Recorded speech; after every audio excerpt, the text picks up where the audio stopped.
Like, I was certainly not expecting this much. I mean, I followed the development of this game. I didn't donate to the Kickstarter, but I was interested in this game for a long time. Um, I knew it wasn't going to have all the features it promised. I just knew it, right? Is Like, they never do. like okay, there's one that did. It was Shovel Knight, and that's because it took like another 6 fucking years to finish. Yeah, and they got so much support. Yeah, it's like they made so much money from Shovel Knight that they're gonna do a Kickstarter game for their next game that they should easily be able to fund and or get a publisher to fund on their own. But no, pay for it. Yeah, no, it worked so good the first time. They're just gonna do it again. It's like the game doesn't even look bad. It's just for fuck's sake, it's shameless. Yeah, it's like, come on, man. Alright, so I guess like that is kind of an introduction, but what I will do is I had a promise. I had an idea. Alrighty. Alright. So I made in honor of doing Omori chat. I'm doomed. This is Rick. We're doing Omori chat. It's like a year late. Shut up. No, it's not. Is it really a year late? Shut I up. think not. It's only like 8 No. months. Maybe 10. Yeah, you guys are just wrong. Yeah. You're simply You're incorrect. simply incorrect. And actually, you know what? The last one we did was in November. Come on. Yeah, so this is early. Yeah. So come on. Right. Appreciate it. Alright, so what I made in honor of Omori chat is this is real life Orange Joe, and I'm gonna show you what it looks like. Oh no. 50% black coffee, 50% orange juice. This is what it looks like. It looks awful. It looks like mud water on the side of a highway. It looks like fucking, yeah, it looks like dirt water. Are you gonna drink it? You gotta drink it. I'm gonna drink it live you gotta right now. drink it on All right. video. A video? Fuck. Alright, one minute. Turn on that webcam. You gotta drink it on video. Oh, geez. I gotta see your Alright, face alright. after you drink it. The same glass. Alright. It is confirmed. Same glass. It's right there. Yes. Alright.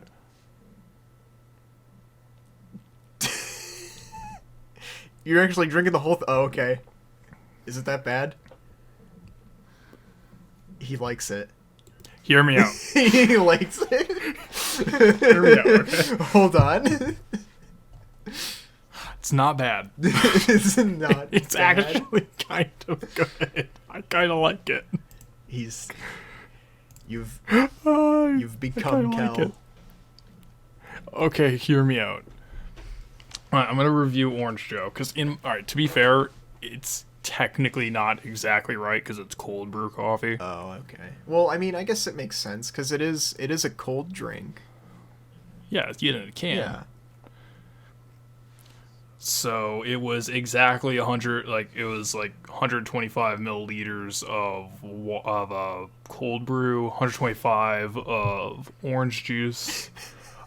Honestly, I'm gonna give it a pass. This is pretty good. I really like this. Would Actually, you drink it again? I might have more. Okay. I'm finishing it right now. Actually, All right, I'm gonna have to try it sometime.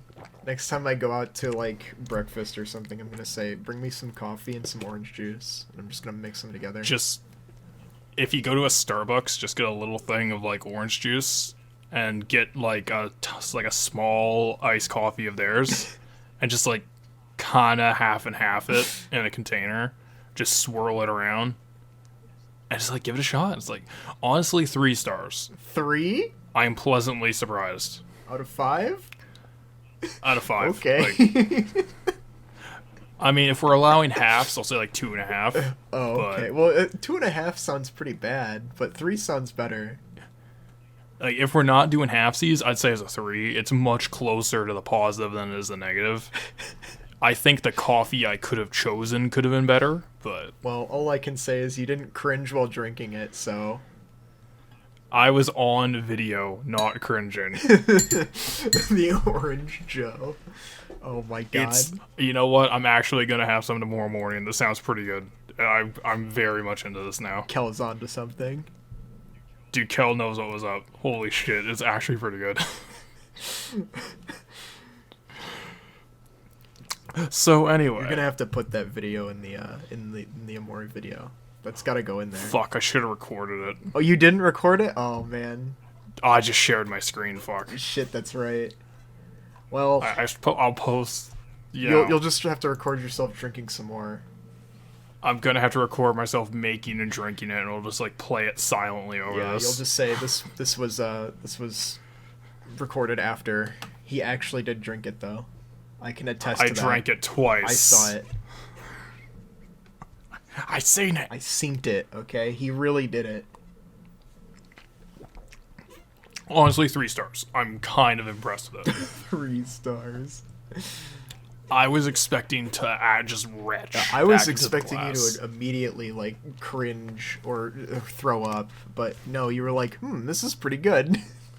Yeah, like, wait a minute. Hold on. It's like, and because it's not a creamy thing, like orange juice is like very watery. Like it actually mixes really well if you just stir it and half it. It starts none of that like frothing shit. Oh man. So anyway, Omori originally began as a blog / webcomic about Omori Boy, and it ran from 2011 to 2012. Now, I haven't read the comic pretty much since I beat the game, but I do remember there were some interesting details in it. Mm-hmm. Like, there's a certain character in the webcomic that is technically in the game, but you have to go out of your way to find them. Oh, really? Who is that? You know Abby? Oh, yeah. Huh. That's right. Technically in the game, but you really gotta go out of your way to find her. Huh. Yeah, because I did that part, but I didn't know she was in there. Yeah, she's in the webcomic, so it's very interesting. And actually, if you look at some of the earlier sprite work, unreleased, you can see that at some point, a regular version of Abby was supposed to be a character, but I guess it changed. Huh. It's interesting. And the original plan was to make Omori sort of a graphic novel, but the developer, who's eventually it's like spearheaded by an individual with the username Omocat, but Omocat sort of became the name of the studio of everyone who worked on it. Mm-hmm. The plans expanded and switched gears to make a video game. It was video game? I believe it was because she wanted the person experiencing the story to be able to make decisions. Which is interesting looking back, because like, there's really only the one big decision. Pretty much. I mean, there's several small decisions that you can make, but really only that one truly matters. Yeah, there's the one. I guess the two. I guess, yeah, there's 2. Will you succumb, I guess, but yeah. We're getting off track a little bit. That's a little later. It was first revealed in 2013, and the Kickstarter for it launched in 2014. So from there, it has the medical terminology of going tits up. Yes, the project went completely silent for a long time, like about 6 years. Actually, you know what? I think it was 7, because I think they posted the trailer in 2020. 2013, I think. And then oh shit, yeah, like the final trailer was like 2020, beginning of the year. Yeah. And that was the first time I heard of it. I remember because I posted it and I'm like, I've been looking forward to this for a long time. I hope it's not shit. I hope it actually comes out. Yeah, unlike a certain other game that we're not going to talk about because it'll bring in some comments. Yes. I'm still looking forward to that one too. I would like it to be real, but I don't think it is. Yeah, I don't think it's gonna happen. I've been waiting since 2008. You don't understand. It has been nearly 15 years. It is not happening, fellas. But and so a lot of people were very upset with Omori because they put their money towards this project, and then the person who took their money just basically stopped responding to their emails, completely shut them out, left them in the dark, didn't respond to anything. And they wanted to know, is the project still going, or can I have my money back? And, well, when the game finally did come out, they were given an option to get their money back. which was actually pretty nice of the team. And it wasn't even they didn't even give him the option like saying, do you want the product or your money back? It was like you can have the thing, you can have the game and like whatever goodies you're entitled to, and you can have your money back. Oh shit, that's actually really cool. Yeah, because at the time Omocat was also doing her fashion stuff, and so like they had significantly more money than they were expecting. Yeah, that fashion line that I'm still waiting on my fucking shirt from. Hey, I'm still waiting. They it's a very hot commodity. It is a very hot commodity, apparently.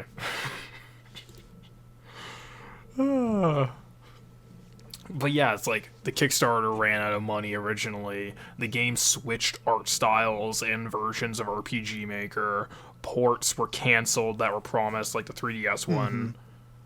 And I think the total development cycle was like 6.5 years for what was supposed to be like 3. Yeah. So it was, I don't know, like, this is one of those games where every single red flag was immediately raised. Yeah, like nobody expected this to come out.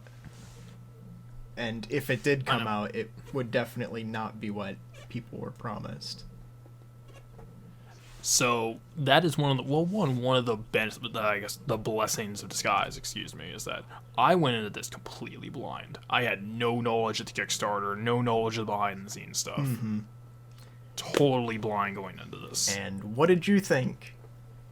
I was thoroughly fucking impressed. However, before we go forward, there's a lot of behind the scenes baggage in Omori, especially ever since the game came out. Mm-hmm.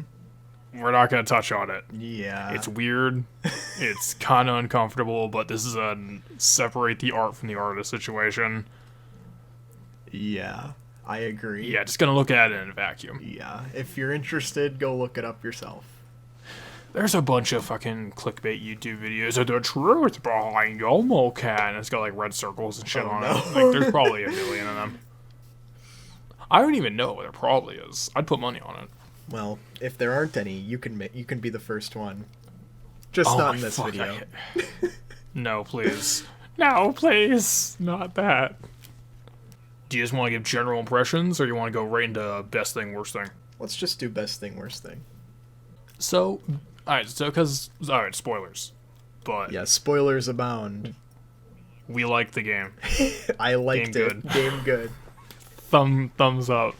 I liked the part where there was crocodiles. Yeah, I liked the gator. The gators are cool. The gators. Do you want to do worst thing first? Because it's actually, I think that might be more interesting to get the real big problems out of the way. Okay. You go first.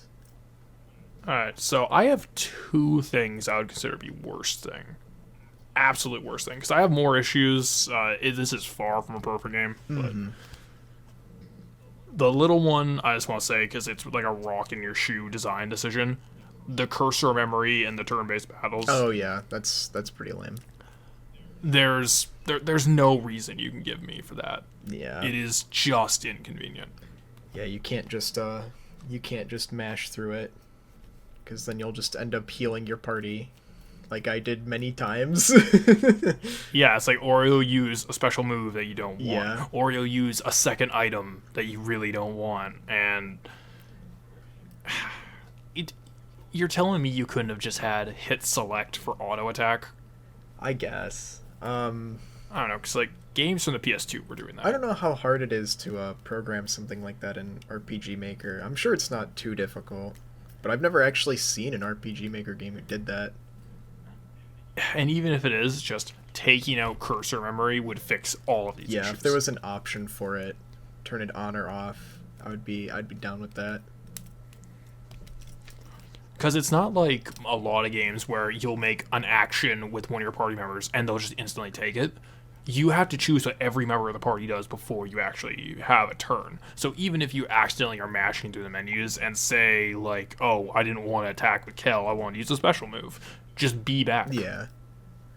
So it's like it's not even as if that would have been an issue. It's just the optimal solution, and they chose to go out of their way to not do it. Yeah, and that's one of the big issues that I had with it too. Yeah, but that's most. I mean, I don't know if I can really blame the game for that. It's just me for not adapting to it.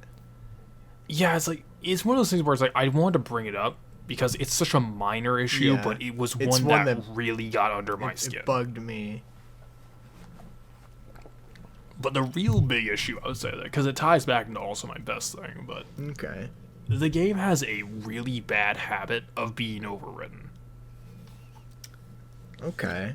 There's a lot of sequences I think you could have cut down significantly, and I would have understood. All right. Yeah, I can see that. Right off the top of my head, the Daddy Longleg sequence, you could have cut that down to a fraction. Yeah, that's true. Because it does that a lot, where it has that, and then there's the coral reef sequence, and then there's the swimming towards the sort of like giant window after the Humphrey section, Yeah, where a lot of that feels like it's just repeating itself. that's true. Yeah. I would disagree about the Daddy Longlegs section because that is optional. That is fair. But the rest of the stuff, yeah, like the coral reef section, the deeper well, goes on a little too long. And basically, like anytime there's a repeating map, I know in Black Space or in Black Space 2, there's a moment where you've got to walk through like screen transitions like 8 times, and that's pretty frustrating. And then there's the ladder section going to the basement that takes like you go down It's like 50. 50, yeah. And it's like I guess that's optional, so it's not a big deal. But It's just like I get really? it. Did we really? There's was a it lot really of moments. necessary to go this far? Yeah, it's like there's just a lot of moments where I'm like, I get it. I really do understand what you're trying to put down. Yeah. Which sucks because it kind of takes away from the moments when it needs to land, and it absolutely does. Mm-hmm. But you already did so much to establish this earlier. So it's like, this individual moment works. I wish you didn't spin your wheels earlier to get here. Like the amount of time it took really lessened the impact of what was going to happen. Like, just for an example, obviously, like, no spoilers yet, but there's a scene towards the very, very, very end of the game. It is just before the final run to the final boss, where you are at this sort of like sunset idyllic version of the small town. Mm-hmm. I'm dancing around fucking spoilers, but and you're talking with one of the characters that is very paramount to the big reveal. Mm-hmm. And that is an excellent fucking scene. Yeah. Everything about it. It's just the music, the presentation, the way it's written, how like the ways you can read into it, just perfect. Everything. The problem is it's going over things that were already like really heavily established. Yeah. And if those establishing sequences earlier were cut, this would hit so much harder. Mm-hmm. That's true. Yeah, like that's the frustrating part though, because like the bonus sequences are there for people who want to find them, and by doing that you actually lessen the impact of the true reveal, and it's a little frustrating because like the player who plays more actually doesn't get rewarded. Yeah, it's like it's the people who aren't paying attention are given everything that is required for the story, Mm-hmm. which makes sense. I get it, but for the hidden stuff, couldn't you give me more details? Like, Yeah. there's specific. We'll get into it, but there's specific details of the plot that are left very open, and I don't know if it's because they don't matter or if that was intentional. Yeah. And I wish they went more into that. Yeah, like we'll put a pin in it, but there's one character in particular who's like very similar to the Daddy Longlegs, but he's so ass backwards out of your way to get. Yeah. But what he says is significantly more interesting. that guy. I know exactly who you're talking about. Yeah, here he is. Yes, the cowboy. Yeah, the Mr. Outback.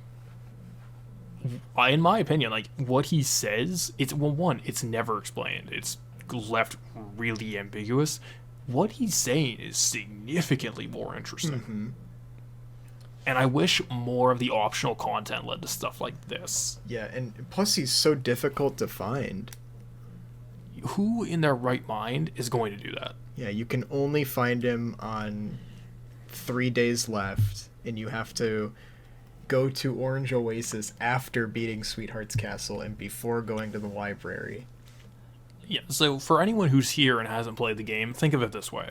You basically have to go through an extended dungeon, beat the mandatory boss of that dungeon, then go back to a secret hidden optional area with an ability you got in that dungeon, just to talk to one NPC who was previously just not even an NPC. They were just a background decoration. Yeah. It is so out of its way to get to. And what he says is so interesting that it makes no sense to hide it behind such a huge wall. Yeah, it's like I wish more of the games, like more upfront secret content, was closer to this. Like go into the things that we don't know about or are left ambiguous. Mm-hmm. Anyway, that's my worst thing, is that I think some of the writing could have used a little editing. A little trimming down. Yeah. I agree. Alright, you got a best thing? Or a worst Best thing, worst thing. Dang. Yeah. Yeah. Well, yeah, we'll just like stick with worst things for now. Worst thing. Shoot, I can't really think of anything in particular. Yeah, that's the hard part. Like, that's the thing. I was really stretching to think what I would consider the worst thing. Like, I can't come up with anything that's like that was really frustrating or really annoying, aside from that cursor memory, but which was just on me, and like pretty an easy problem to get rid of. Like, it's an easy thing to get around. Just remember not to mash the window. Yeah, it's not a big deal. Shoot.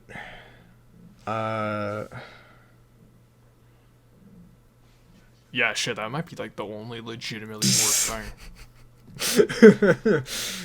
Like, actually. I'm thinking, it's like, was there any kind of side quest that was frustrating? Any kind of boss that was frustrating in a way that, like, wasn't fun? Okay, actually, wait, hold on. When we get to spoilers, I have some things to say about the Hickey route. Some of them are bad. Oh, really? Yeah, some of it's like, I don't like the way it's paced. Okay. I mean, well, that one's like, it's pretty backloaded. Like, a lot of the secret content's all the way at the end. And I really don't like that. That's a good point. It's the same game up until like the last chunk of it. Yeah, it's really the same sort of, it's the same thing, except you get less to do during the day, and it feels kind of weird when you're playing the game again and you're doing the alternate route and you're just like getting less game.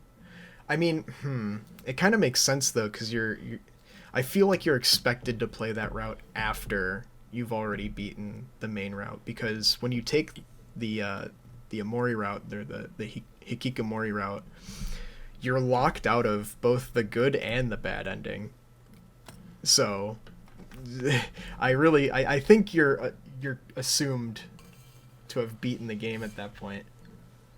It's 100% like essentially New Game Plus, if this game had New Game Plus. So, I guess it's like, it's kind of annoying, but it's also kind of a relief that it just ushers you through the game as quick as possible to get you to the new content.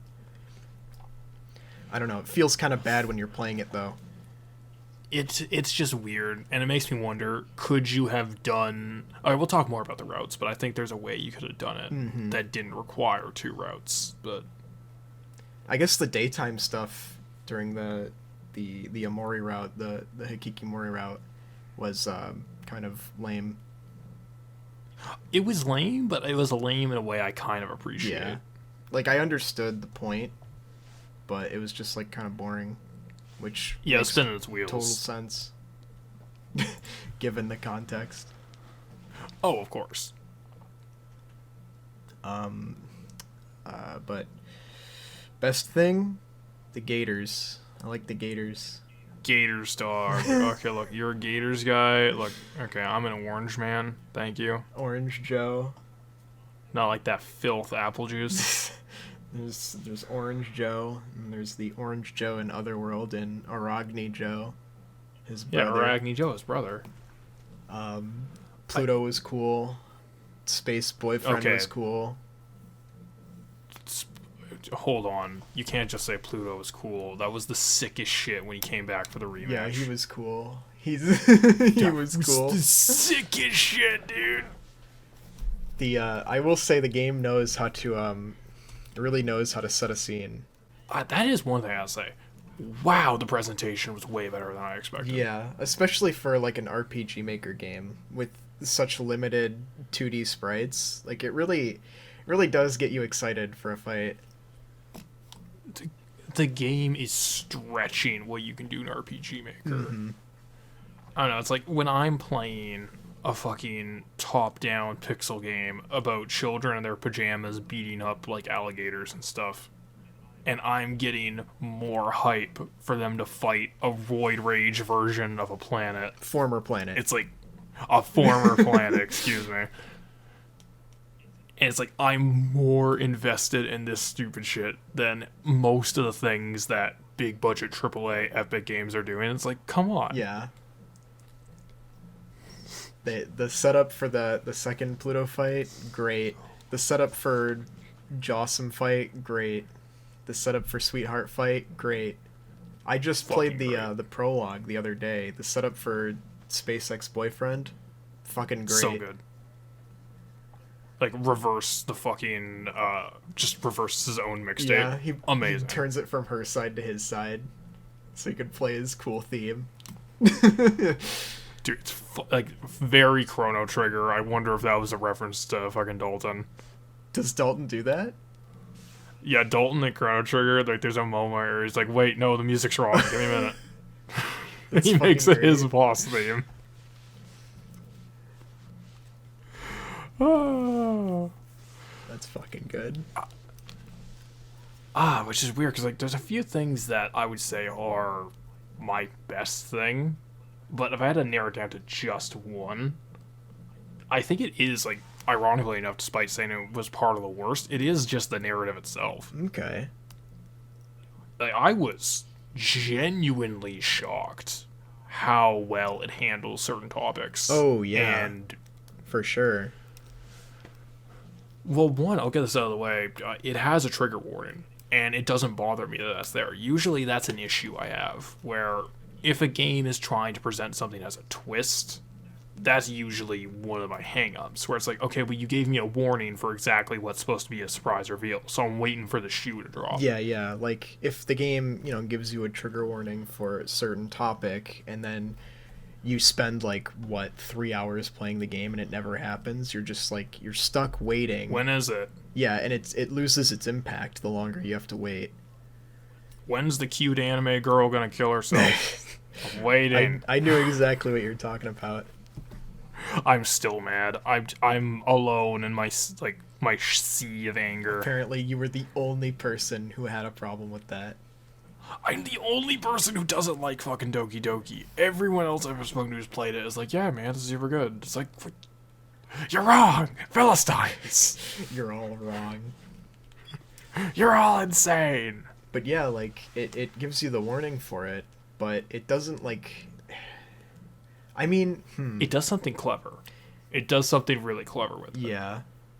So, well, one, right off the bat, despite being a quote-unquote twist, if you don't know from the title screen to the introduction of White Space that this game's going to be a little on the morose side, you're not paying attention. Yeah, like straight up. You've got some kind of problem. And on top of that, still, for the warning specifically, within the first 30 minutes of the game, there's a section where you have to make Omori stab himself. Yeah. So, boom, right away, within the first 30 minutes of this 25, 30-hour game, you've immediately pulled the gun. You've pulled the trigger on like your existing trigger warning. Now I don't know where the fuck you're going with it.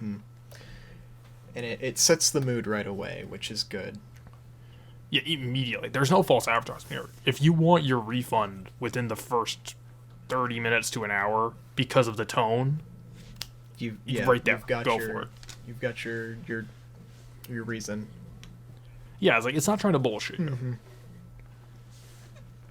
But I don't know. I guess it's the core cast is one of the most enjoyable I've seen in one of these games for a very long time. Yeah, both versions of the main cast as well. Honestly, like not even one of these games, just a game. Period. Yeah, I agree. Like there's really interesting like detail and attention placed to certain things. Very respectful with certain subject matter. Again, I'm dancing around shit, but yeah. Like, and it's just like the differences between the main cast and the Dreamworld cast are they're very interesting, and I like how they change as the game goes on. As Sonny interacts with his friends in the real world, his friends in the dream world get slight differences to their attitudes and character, which I think is pretty there's like little differences there, and there's also like you could argue differences in the quest lines with how that could interact and how the core 3 I guess chunks of the dream world section, which by the way, if you don't know that most of this game is in a dream world, like I don't know what to fucking tell you. It's yeah, there's I don't know what to fucking tell you. We warned you. There's the real world, there's Faraway Town, and then there's the dream world, which is Headspace. Yeah.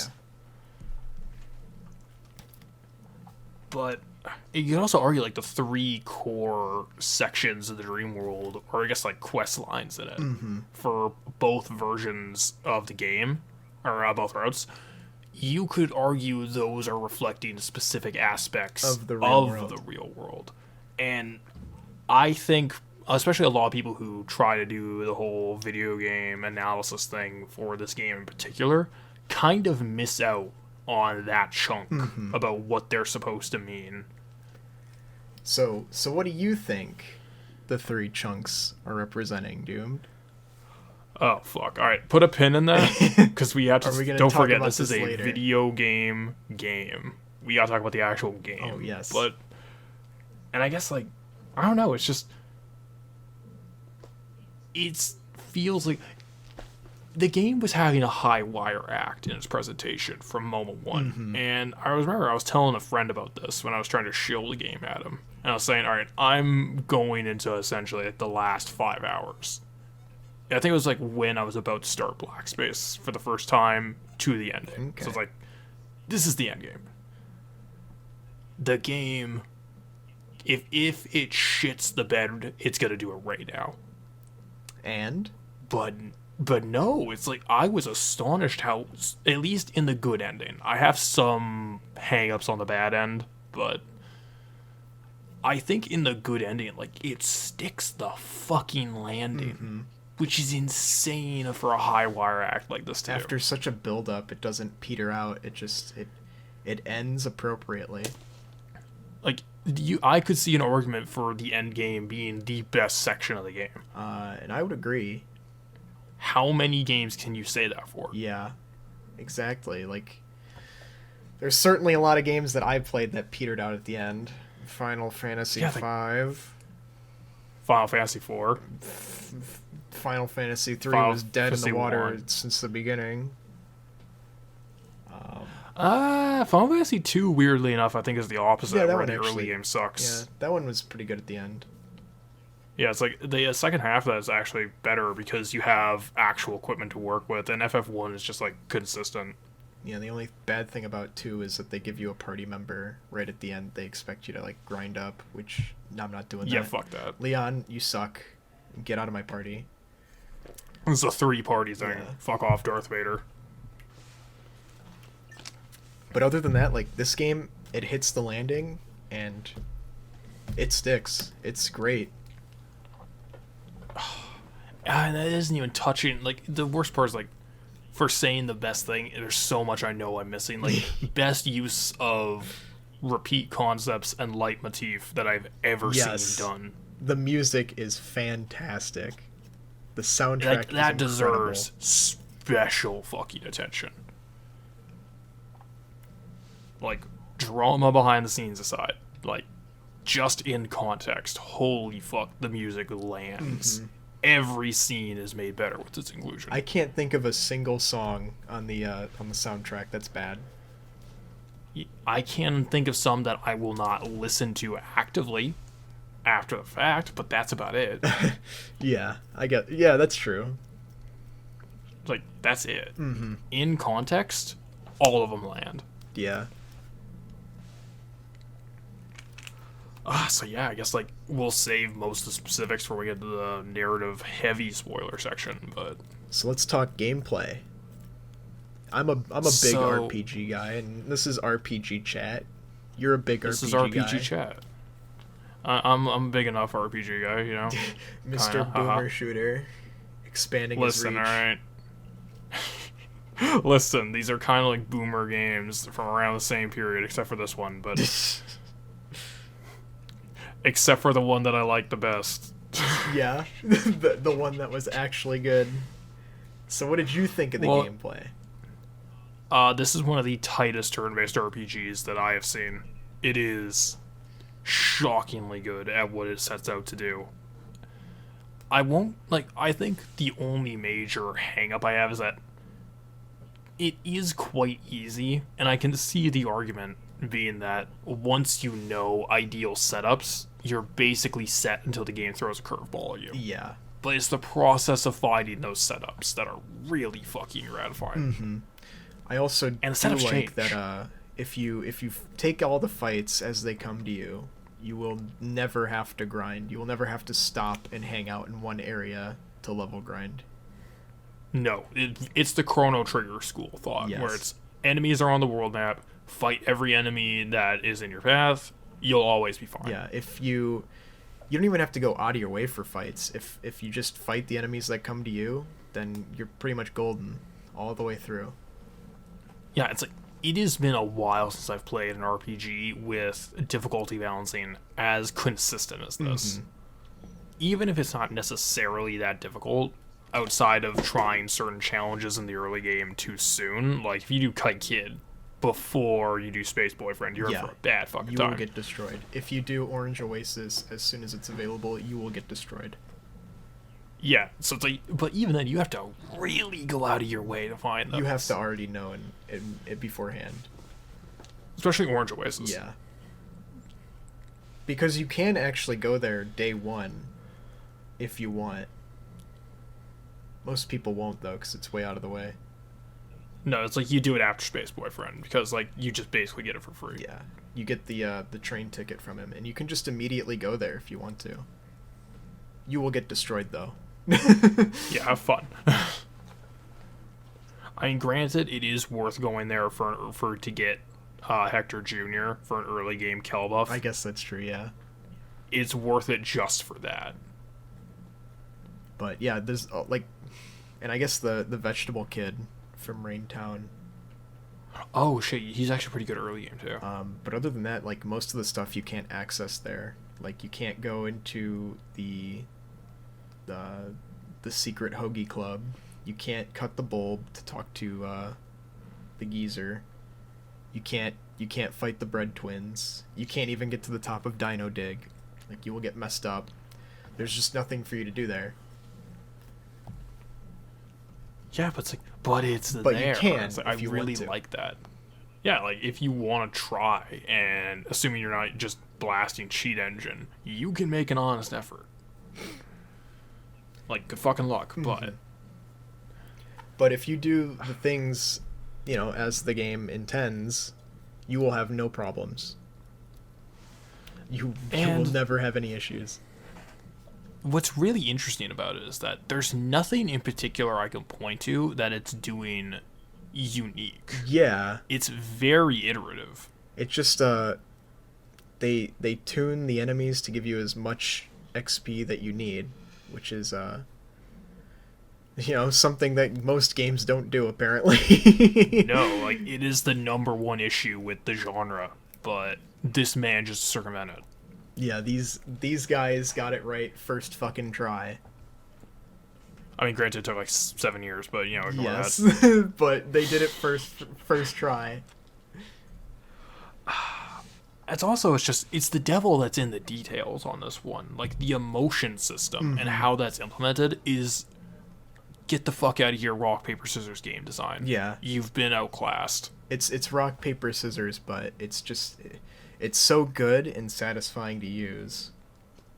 Yeah, and every other imitator of rock paper scissors, get out. Yeah, Get Pokemon, out. get out of here. Get the fuck out. You've been shown up completely. Because I think it's just the simple basic detail of, okay, yeah, you can put these status ailments on degrees of status ailments, which is interesting. You can put that on enemies, you can put that on your party. That's fucking interesting. And how they interact with each other with just 3. Technically, I guess 9. Well, 9 is only available for Omori, only for one of them, but the yeah, so like 6 to 9. yeah. So with that limited range of it, it's still easily able to just change how each battle can go. And if you are riding like the low level line, like I guess the yellow line it's called, if you're doing a low level run of this game, you really have to pay attention to that shit. Yeah. You really have to exploit it to its best degree. And it's not even like the game will just give you the ability to auto attack everything. Like even like a relatively, obviously relatively early boss like Sweetheart will push your shit in if you don't understand how the system works. Yeah, even some enemies too, like the bears, the rare bears in that dungeon. Those guys are pretty difficult.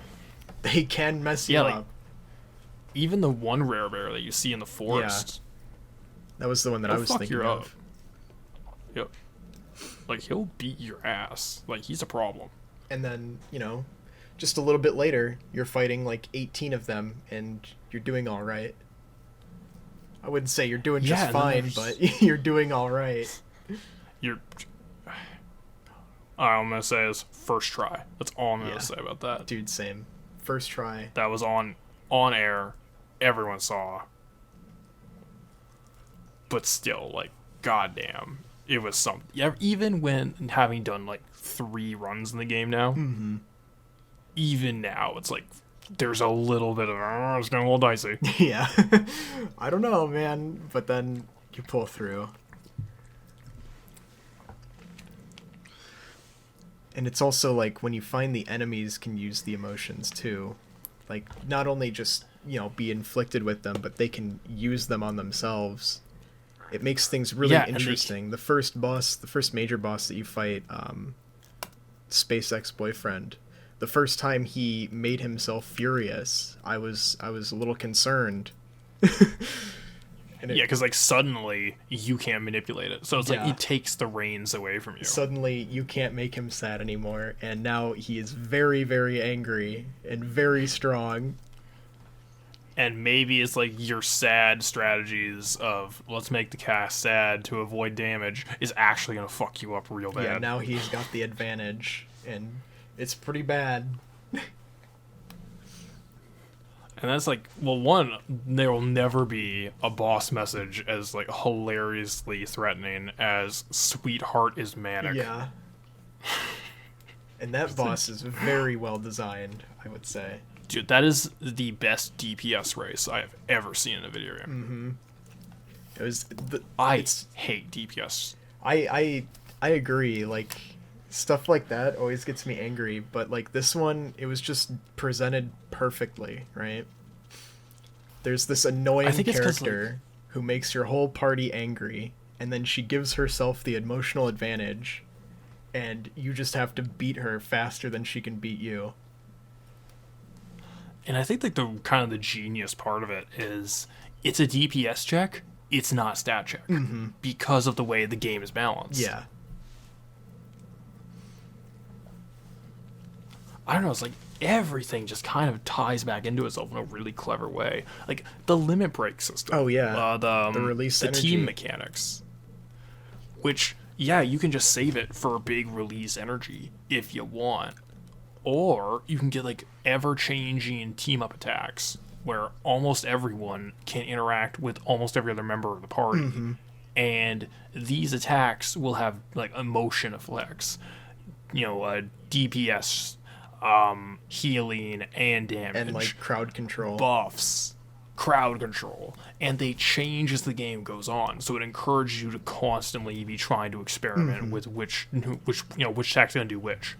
Yeah, like who's the best team up? Like who do I want to spend these points on? Because I only get points after I get attacked, which is pretty genius. It's a great way to make a comeback in a battle that's really hurting you. I don't know. It's like it's taking the limit break system of FF7, and it's doing something so much more interesting with it. By having it not just be like one character who's building energy, it's energy for the whole party for one that we get big to share. attack.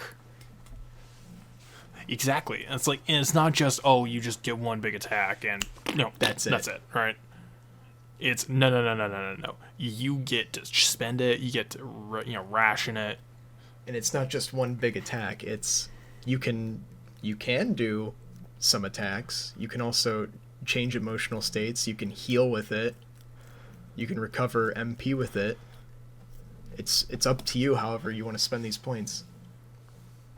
Yeah, it's like, and it's just that constant encouragement to try different shit. Yeah. Which on top of that, it's like this game is packed with content. We were talking a little earlier about it. Yes, this game, it's got a lot of side quests, side dungeons, side areas. So much stuff to sink your teeth into.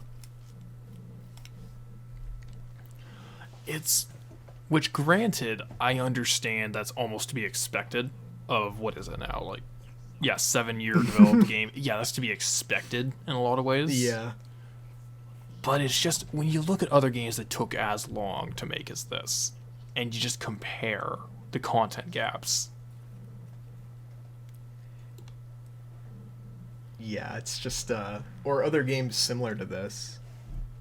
Doesn't even have to be the amount of time. It's just, what other games are like this, and what kind of content can we expect from them? Like, let's take one of its inspirations, Yume Nikki.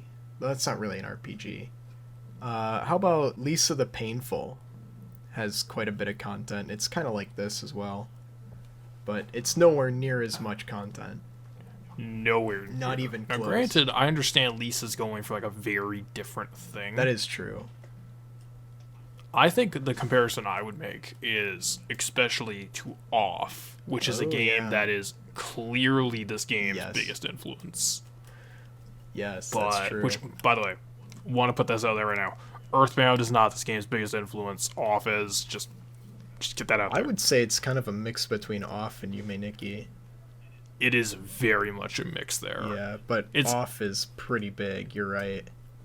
I think Off is, like, at least for me, that was the most notable. There's a few others that we'll get to when we're talking more like the aesthetic stuff and a questionable influence, but okay.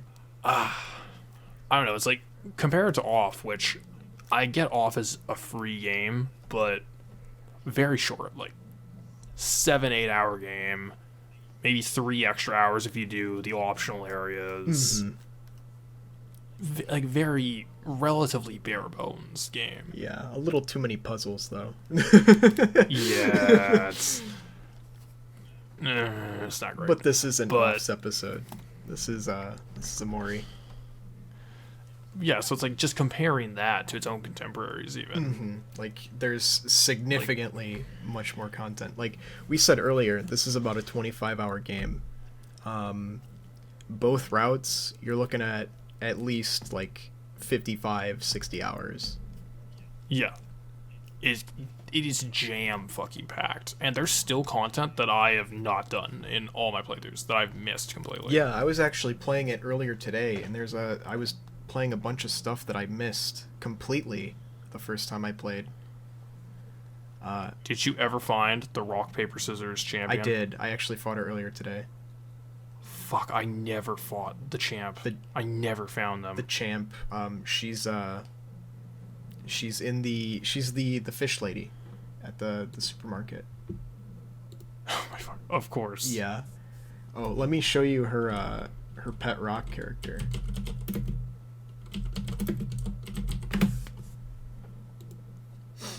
Because hers is the best one. Let me see if I can just send the image to you.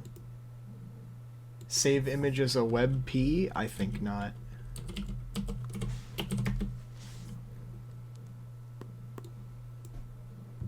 Oh. Alright, here. This is the character that she fights you with. Alright, let's check this out.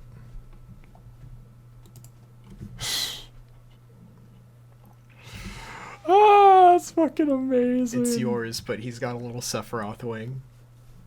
Okay. I will never be a memory, Jash. And she's really difficult. Wiggle can attest to that. He was there when I beat her. Again, well, of course, it's the fucking one-winged angel one. It's the true final boss. But yes, I beat her.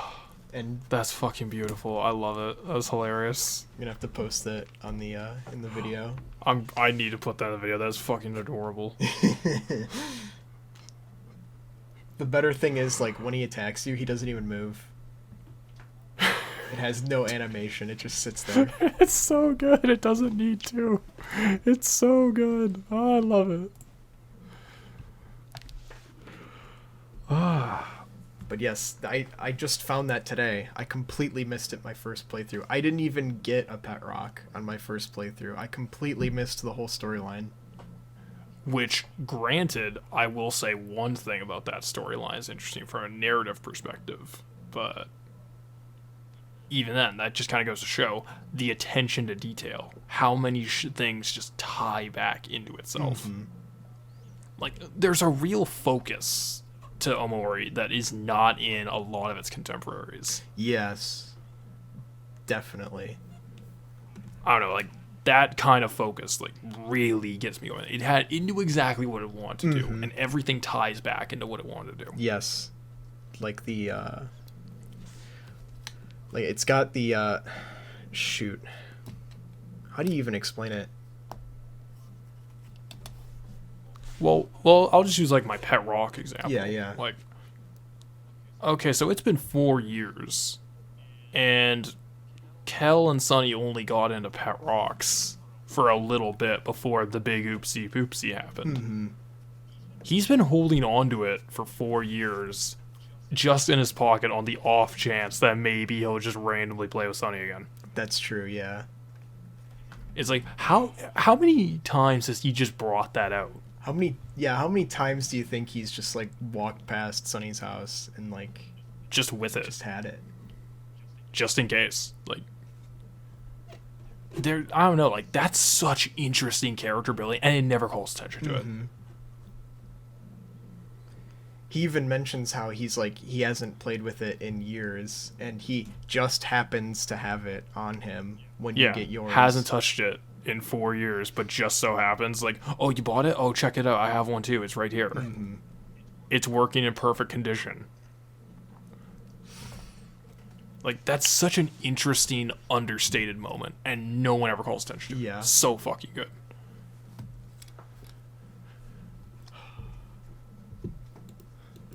It's just a good game.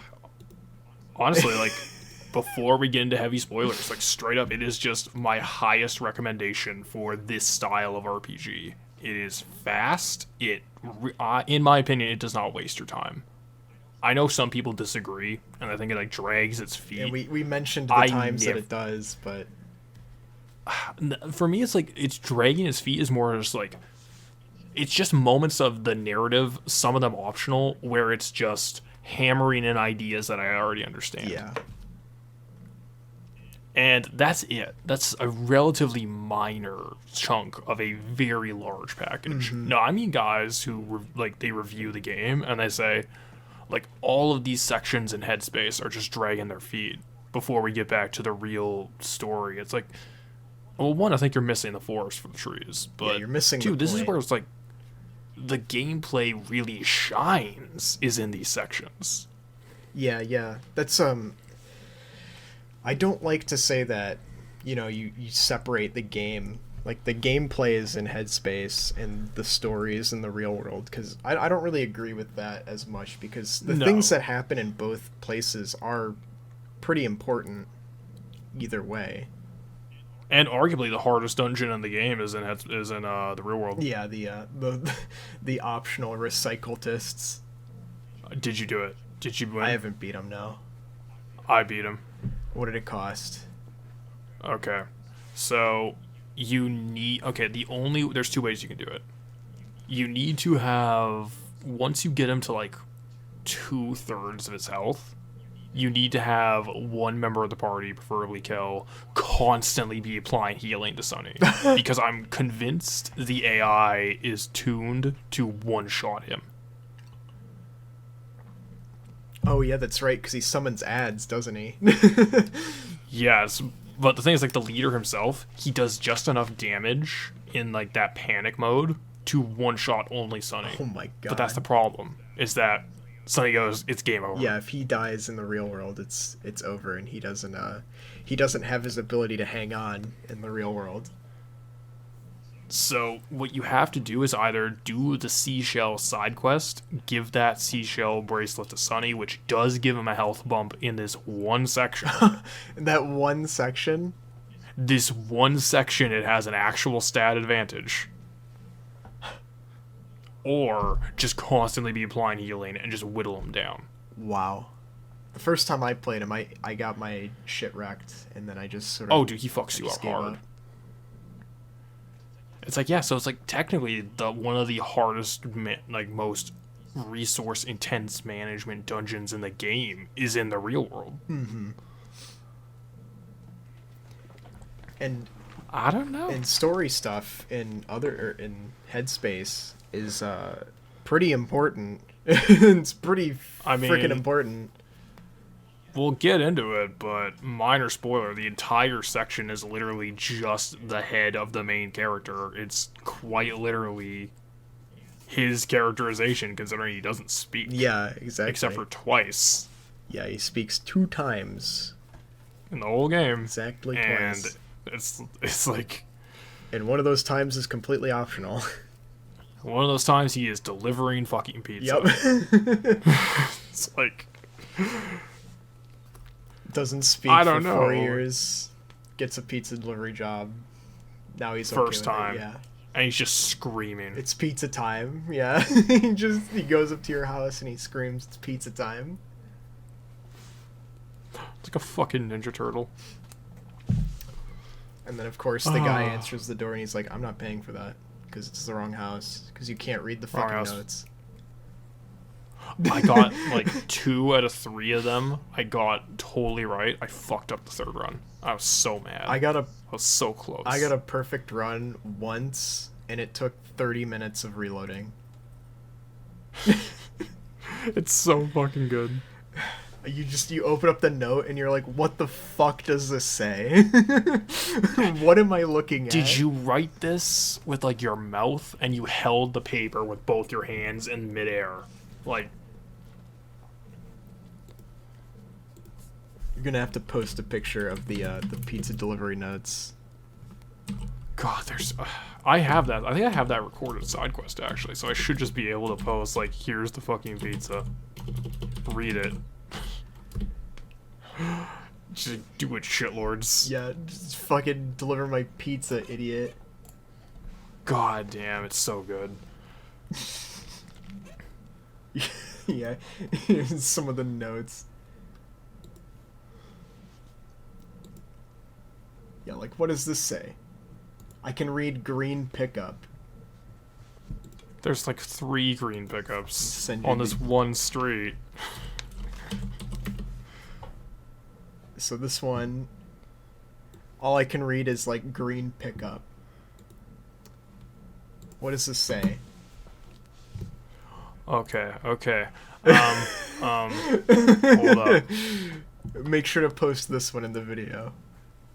All right, this one specifically. Yeah. The house with the hoop in the yard and the green pickup. Yeah, you're right. It says this pizza goes to the house with the hoops in the yard and the green pickup.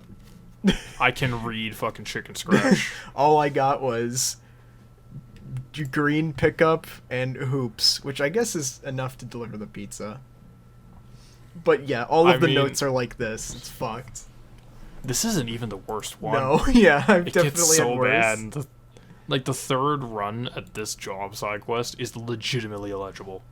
Yes, and like you've got when you're doing this quest, you've got 12 houses to choose from, and you got to pick one based off of 2 traits.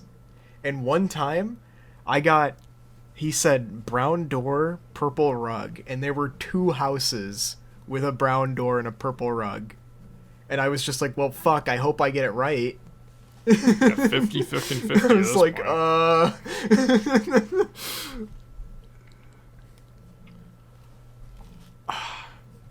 honestly, do you have anything else to say on gameplay? Because I have like one more thing to touch on, but we kind of did earlier. Sure, go ahead. It's the routes. It's the one thing I'm not exactly sold on. Okay.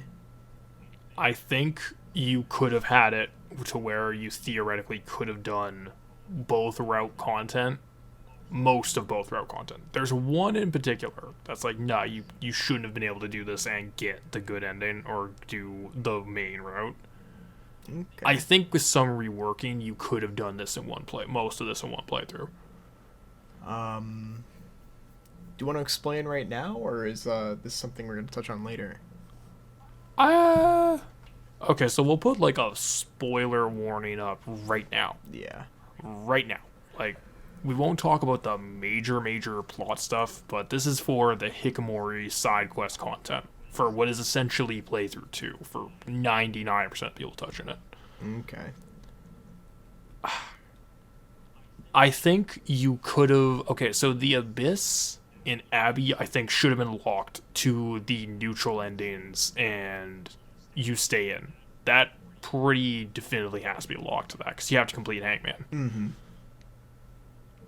I'd see no reason why you couldn't go to Snow Globe Mountain. Oh, yeah. I guess that's true. Like, yeah. Well, I mean, without... Or Humphrey Round 2. I guess so, but, like... I disagree. Well, I'll agree with you on the Snow Globe Mountain.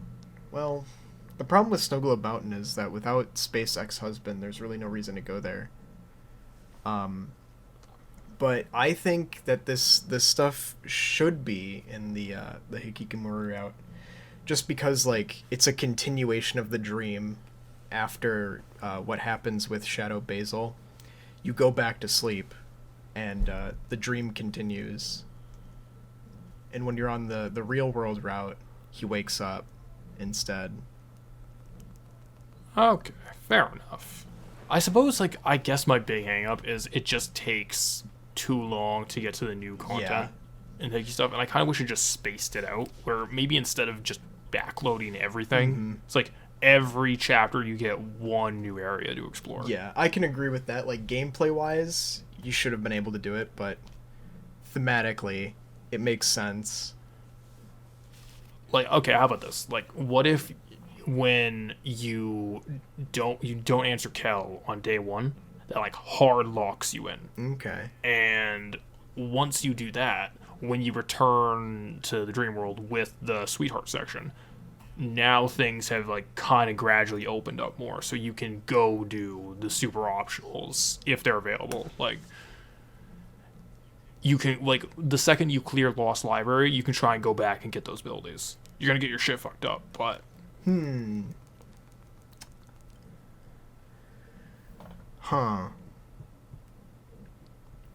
I guess. I mean, I don't know. It's like you'd have to rework a lot of the game It's just I'm not sure about basically a second playthrough being repeat all the same content Until the very end, but yeah. until the very end when it just explodes. Yeah, and then it's like okay, now I'm on board. Here's all this new stuff. I think, like, being able to go back to Sweetheart's castle and doing the stuff with the keeper of the castle, that should be, like, immediate. Yes. But because that, like, that thematically that makes more sense.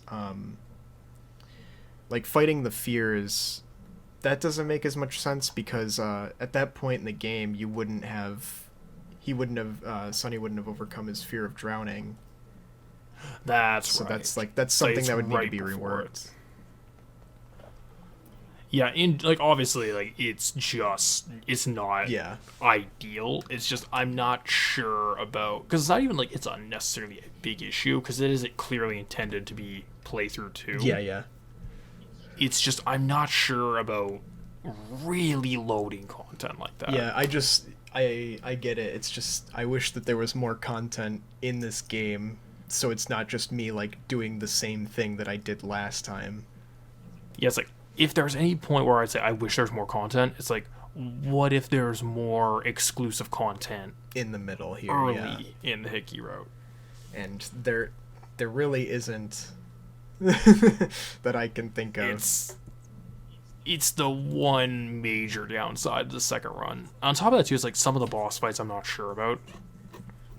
Okay, the boss fights in the main route or the secret route? Secret. Okay. I will say it right now. I think Perfect Heart's kind of lame. You think so? I think Perfect Heart's kind of lame. I thought the fight was Like, alright. I think my problem with it is that it's everything I didn't like. It's everything like what I was concerned the Sweetheart fight would have been, where it is you have to be a certain level, you have to take a certain damage threshold, you have to be a certain number. I guess that's and true. you just have to out DPS her. It's the true sense of not DPS check is a stat check. Yeah. Can you withstand this number? Can you survive this attack and can you do enough damage? And it's like, can you do enough healing in between her attack sessions? Yeah, that's true. Because, like, phase 1 is fine. It's just phase 2 is nothing but full party laser, takes off half your health. Yeah. It's like, that's lame. I guess that's true. I was... And it's like, ironically enough, like, phase 2 is the easier phase. Yeah. Because there's no, like, learning or gimmick. It's just, like, full party heals. Let's go. Mm-hmm. It's just, you have 2 characters heal and 2 characters attack. And you just tank through it. And it's like it's actually pretty easy. Like once I got to phase 2 and I realized, oh, she's just gonna do this every single time, it doesn't matter. Oh, game's over. Yeah. Fight's over. I figured out this gimmick. It worked the first time, and now it's just gonna keep working. I don't know. It's like that's for the ultimate super boss. I think that's kind of unfortunate. Yeah. Because the Hickey route does have the best boss in the game. On the flip side, it's SpaceX Husband. Oh yeah, that one's pretty fun. That's the best boss in the game, as far as I'm concerned, because it's more of a puzzle than anything else. And it's like fully taking advantage of the emotion system to its absolute conclusion. Yeah, exactly. He mentions how he's feeling, and you have to inflict that on him. Or he mentions a memory, and from that clue, you have to inflict that emotion that he's thinking of. It's very fun, very interesting. Yeah, it's like, I don't know, that's probably the best individual boss in the game. I really liked it. Mm-hmm. I was going to say that my least favorite was Abby as a boss. Oh, just because the tentacles respawn. Yeah. Well, that's another thing too. Is like Abby at that point is just a fucking crowd control check. Yeah. That's a very similar issue. It's like, can I control the tentacles? No. Well, I'm fucked. Yeah. Tentacles respawn. They make themselves mad. They make you afraid. Anger has advantage over fear. And it's just a bad time. Yeah, it's like shit. I almost forgot about that. I think that was the only boss that I felt like kind of bummed fighting, because I was just like, damn, this just it's just kind of rough. It really just boils into like, do you have the crowd control moves set up or not? Yeah, like I walked into this fight with the wrong moves. Looks like I'm just gonna have to Oops. reset. Yeah, so it's like, oh wait, I can't even reset the fight from the beginning of a checkpoint, which is a great feature, by the way. Yeah. You have to actually reload because you don't have your party set up correctly. It's lame. Yeah. And I mean, that's not even the only, like, ad summoning boss. It's just the worst one. Yeah, it's like there are some ad summoning bosses that aren't that bad. I think there's only two others. Actually, no, there's three. There's the carnivore, not the carnivore king, the sprout mole eater. I forget his name. He summons sprout moles, and then he eats them. It's the big centipede. Yeah, he eats them to become happy and restore health, which, you know, he takes care of his own ads, and then yeah, so it's like they're not like they're attacking you or anything. there's Jawsome, who is just the ads. Like, you basically just fight his ads. Okay, can I just say right now, that is the greatest ad boss fight I have ever fucking seen. Yeah. It's so fucking clever. Like, it's just a horde fight. He just summons two guys, and then you just beat them. Here's the thing. You want to know something interesting? Mm-hmm. Maybe I just did an insane high amount of damage to Jawsome himself when I managed to time my attacks after I killed two of the gators, but I think he dies in one hit. Does he? I mean, I don't know, because I've attacked him as well, but maybe you just did a lot of damage. A few moments later. Okay, so you don't actually have, like, the whole thing, do you? Not on hand, but I can like pull it up pretty easily. But you have the titles for most of the songs, Yes. right? Okay. That was something that I was mentioning with Bob earlier. The titles of the songs are very interesting, especially for the battle themes. Like the first battle theme against boss, the you know, it's kind of like a childish sort of goofy song.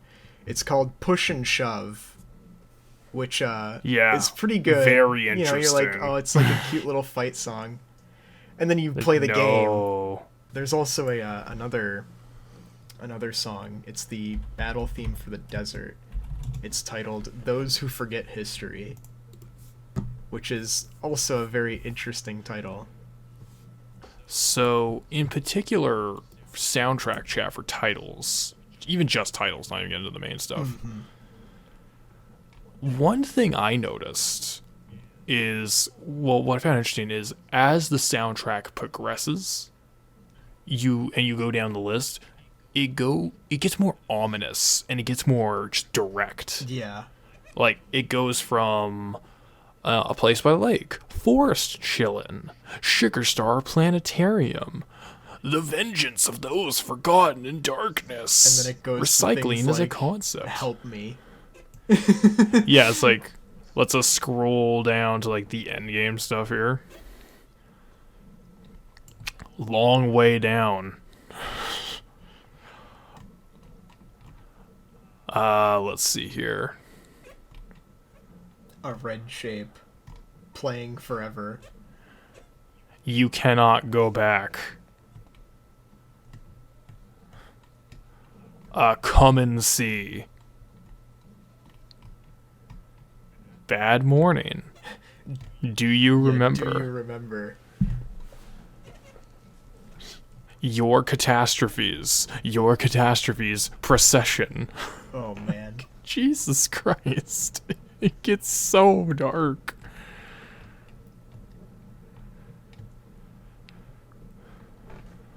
And it's good. The escalation is great. Well, one, if we're just talking like, well, one thing too, another thing, if we're talking like specific links, like the push and shove title, there's something I found interesting. So the first time you fight Space Boyfriend, His boss theme is "You Were Wrong, Go Back." And then Space X. Space ex-husband. I think it's. I'd have to find it here, but I think it's yeah. You cannot go back, and that makes perfect sense because you only fight Space ex-husband in the Hikikomori Yeah, route. after you've gone too far. You're locked in now, and you being wrong, go back. That's at the very, very, very beginning of the game, essentially. Yes, yeah. That's good. That's clever. It's a good setup.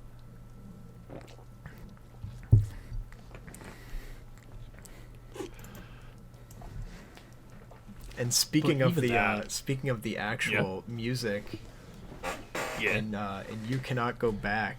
There's an interesting little touch. There's a you can hear a heartbeat during the main part during Space Boyfriend's theme in that song, but when it gets to the main part where it's the sort of warped version of Sweetheart's theme, the heartbeat becomes erratic because he still loves her. Oh, that's fucking good, actually. And when he thinks about her, when that theme kicks in, he can't contain himself. Like, there's so many that you can just point to individually. Well, one I mentioned earlier, but this is the moment if we're gonna talk about it. I have never seen a better use of leitmotif Yeah, ever. yeah, Like, the thematic and emotional crux of the fucking game was hidden in the title screen. God damn, that's good. it's just so good. Yeah, for those who are not aware, the title screen, the song, the little jingle that plays there, not only does it change, but that specific jingle is essentially the most important part of the backstory. Yes, it's probably the most important thing in the game. And it's the first fucking thing that you hear. It's the one Perfect. thing that ties everything together. Yeah, and it leads to quite possibly one of the best endings I've seen to a fucking video game. Yes. Jesus, it lands. Also, like, obviously we'll touch more on the specifics of that later, but one touch that is really clever in it. Well, one, just, I've never heard a song that had two climaxes, Yeah. and neither felt out of place. Like, It was just a very, Wow. very well composed piece. and the most clever thing about it is the piano starts alone, the violin joins after, the violin ends alone. Yeah. Fucking Kino, holy shit. It's just it was perfectly set up.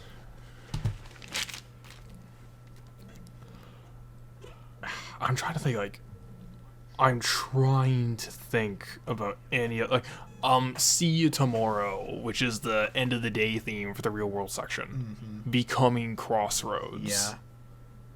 Just, and even just the reused concept of See You Tomorrow when, yeah, the gang's back together for an afternoon. Yeah, and well, you're leaving in It's 3 just such- days. I'll see you later. You're leaving in, like, not even 3 days when, like, all of them get back together. It's like, He's leaving. you're leaving in 12 hours. Yeah. Like, it is so fucking perfect.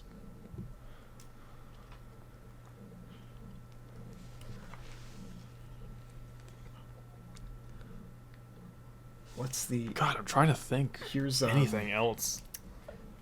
Mari's theme in the dream world is By Your Side, and something that stuck out to me about this one is it's a piano theme, of course, because she plays the piano, but it sounds a lot more muffled than the other songs.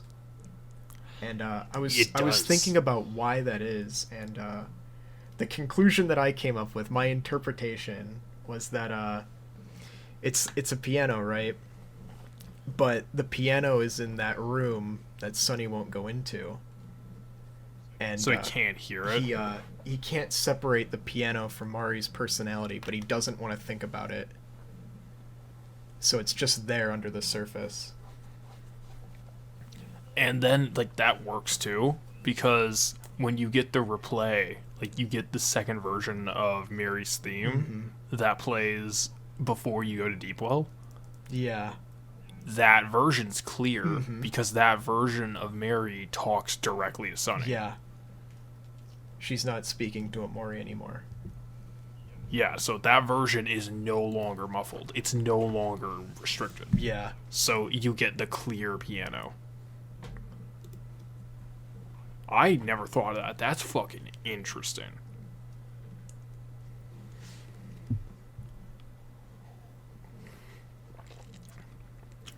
I don't know, like, honestly, I could go back and forth, like, how much is just in the soundtrack alone. Like, I guess the best way I could put it is, I've never heard a soundtrack, I guess, like, before we end, is like, I've never heard a soundtrack, like, this varied in style.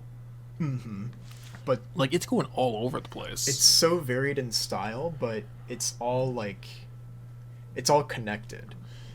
It all fits. It all fits in the story. Nothing's out of place. Like, if I hear a song from this game, like, I know it's from this game, right? Like, Yeah, it's a very consistent style, despite the fact that it'll go from, like, the most heartbreaking fucking... God, what are the instruments they even use for, like, See You Tomorrow? See You Tomorrow, acoustic guitar, a Yeah. xylophone.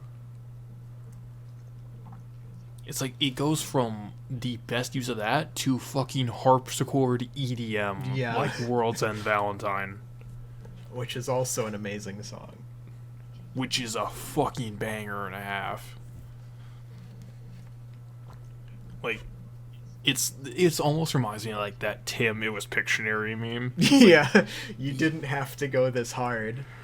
Alright. Like, when the fucking beat in the Sweetheart Boss theme drops, it's like, it's a Sailor Moon parody kind of anime girl character. You didn't have to make it go this hard, but you did, and it's wonderful. You did, and it fits, and it's great. It's perfect. It's just such a it's just good. It's all so good. Alright. That's all I Yes. can say. Like, this might be one of the best game soundtracks I have ever heard. Um, Just on the merit of how well it's used in context. I don't know if I can agree, but at this time I can't think of anything that's better. I can think of things that I personally think are better about it. But they don't actually like fit the themes of their game as well as this one. I don't know, because, like, obviously, like, broken record, I think the Silent Hill 2 soundtrack is genuinely flawless. Okay. But another thing, too, is, like, obviously way, way different contextually. Yeah. I've always appreciated how pseudo-dynamic Mick Gordon's Doom work was. And the way it would mix in and out of gameplay. I thought it was, like, the sound design aspect was quite good. But even then, it's like apples and fucking oranges. Yeah. And This is a large, varied soundtrack. yeah, and Doom is literally just Doom music. Yeah. That's it. You get the one flavor. And Silent Hill 2 has a very specific style that it sticks to. I mean, they've got the pop songs, right? But Well, that's also- actually, like, I don't know, because, like, there's really drone synth. yeah. Then there's piano, like, like, full-on piano. Then there's industrial metal. And it's like, I don't know, like, it's nowhere near as varied, but there is, like, enough. Well, it's also significantly smaller too. Like, Oh, yeah. this game has the track. 25, 30 hours plus to fill. Yeah, it has 179 songs. And Silent Hill doesn't have nearly that much. Yeah, but it's gotta be... Shut up. I'm not crying. And granted, it also does drone synth well, too. Like, one of the tracks It's just called Gone. It's this one. It's like, what is it, like 30 seconds or something? Like, yes, less than 30 seconds. And it is one of the most hauntingly beautiful things I've heard in my life. And it's just a drone. Mm-hmm. It's so fucking good. So yeah, you want to like anything else about the aesthetics or Is there anything else that I found? I thought the art direction was really good. Oh yes, definitely. Like, well, I don't want to say this like it's a bad thing, but you can definitely tell like an artist made this game. Yeah, like you can tell it's like they wanted this to like look as it does. Yeah, it's got a very specific art style that's interesting. Presentation-wise, it does... Some scenes are, just characters talking at each other, which is a little boring visually, but for some reason, like, somehow I'm still very invested in it. Well, it's like the script work, Yeah. even when it's just characters shooting the shit. It's like, this is some of the punchiest dialogue I have seen in a while. Mm-hmm. Like, there's a lot of scenes where characters don't really hold back. Like, the church scene in the day one. That was a pretty great scene. It's really fucking tight. Oh, God. The entire sequence from deciding to go back to Sunny's house in the final day Oh yeah. to the picnic in the graveyard. Ooh. Everything in that sequence.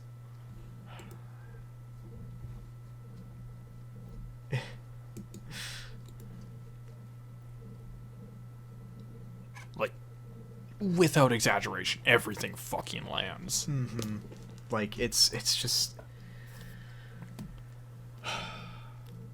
I want to know, like, how they were able to write it so well, right? I want to know who was the primary writer. I mean, it was probably Omocat. How much help did they have? How much... I don't know. Like, I'm not even trying to sound, like, pedantic or, like, just talking down to Omocat, but it's just... For a first go at something like this. Yeah, like, this is pretty fucking good. It makes me wonder, is this, like, do you think, like, this... Maybe I'll say this for the end, but it's like, I was going to wonder, like, is this lightning in a bottle? I don't know. I don't know, like, second swing of the bat for Omori Omocat team. I don't know. I'm of two minds. I mean, she is busy with her fashion line, so I don't know. I'd be kind of okay if they never made a game again. If this was just their it's one like if thing. you could somehow make a one and done and go out on top. Like, I can't imagine like what they're going to do next. The only thing I think of is it would have to be radically different. Yeah. You can't really cover the same ground after such a knockout like this one. Well, we'll talk about it with the ending, but it's like a lot of people were like, what if they made another one? What if they made a sequel? What if they made it from a different character's perspective? I'm like, did you miss the fucking point? Yeah, you can't really do that here. Even the good ending is a pretty fucking definitive endpoint. Yeah. I don't see anything else working. Basically, all of the endings are very definitive.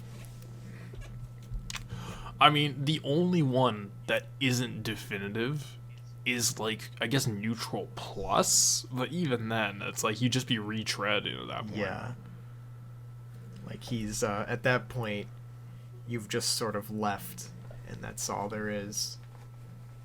Yes, it's like, it's just kind of like, yeah, sure, you can go back to the well and make that the canon ending, but, like, at that point, what's the fucking point? Yeah. You're just retreading the same ground. And I think making a sequel would be it would just ruin the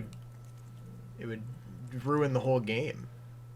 Well, we'll talk about the end, at least the good ending in particular. Yeah. But Be- I think the best decision with the good ending is they leave it exactly as it was. Yes. That was the best possible decision. He I guess this is a big spoiler, but that spoiler tag was already up there.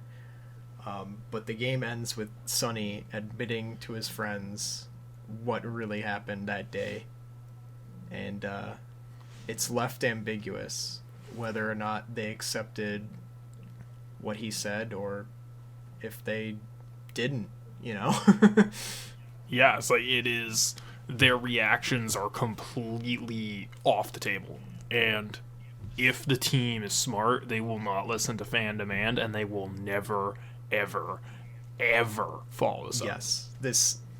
Because making a sequel, you have to choose, like, what ending is canon. And I'm assuming this one is canon, obviously, because it's pretty much the best ending. And if you... The most work went into it. Yeah, if you build off of this one, like, that's the wrong move to be making. There is And if you nothing build more off to be said. any of the others, it's like, what if you build off any of the others? Like, All you're doing is taking this ending that I think this is the one that most people resonate with, and just shitting all over it. yeah, by saying it didn't happen. Yeah, fuck you. The ending that you like was fake. Yeah. Like, I don't know. We'll get to it when we talk about the actual ending itself. Okay. But as like for aesthetics, for gameplay, I have nothing else to talk about. Nope. I'm good. All right, so we were dancing around spoilers, but this is it for realsies. This is no jokes, full spoiler time. Okay. There we go. Okay. So we were talking a little bit about influences earlier, and one of the things, if I ever could ask Omocat anything about like the writing process, I mean, obviously, like the stuff we know, like, you know, did you have help? What was the process period, etc. I want to know if the movie Mulholland Drive was an influence on this.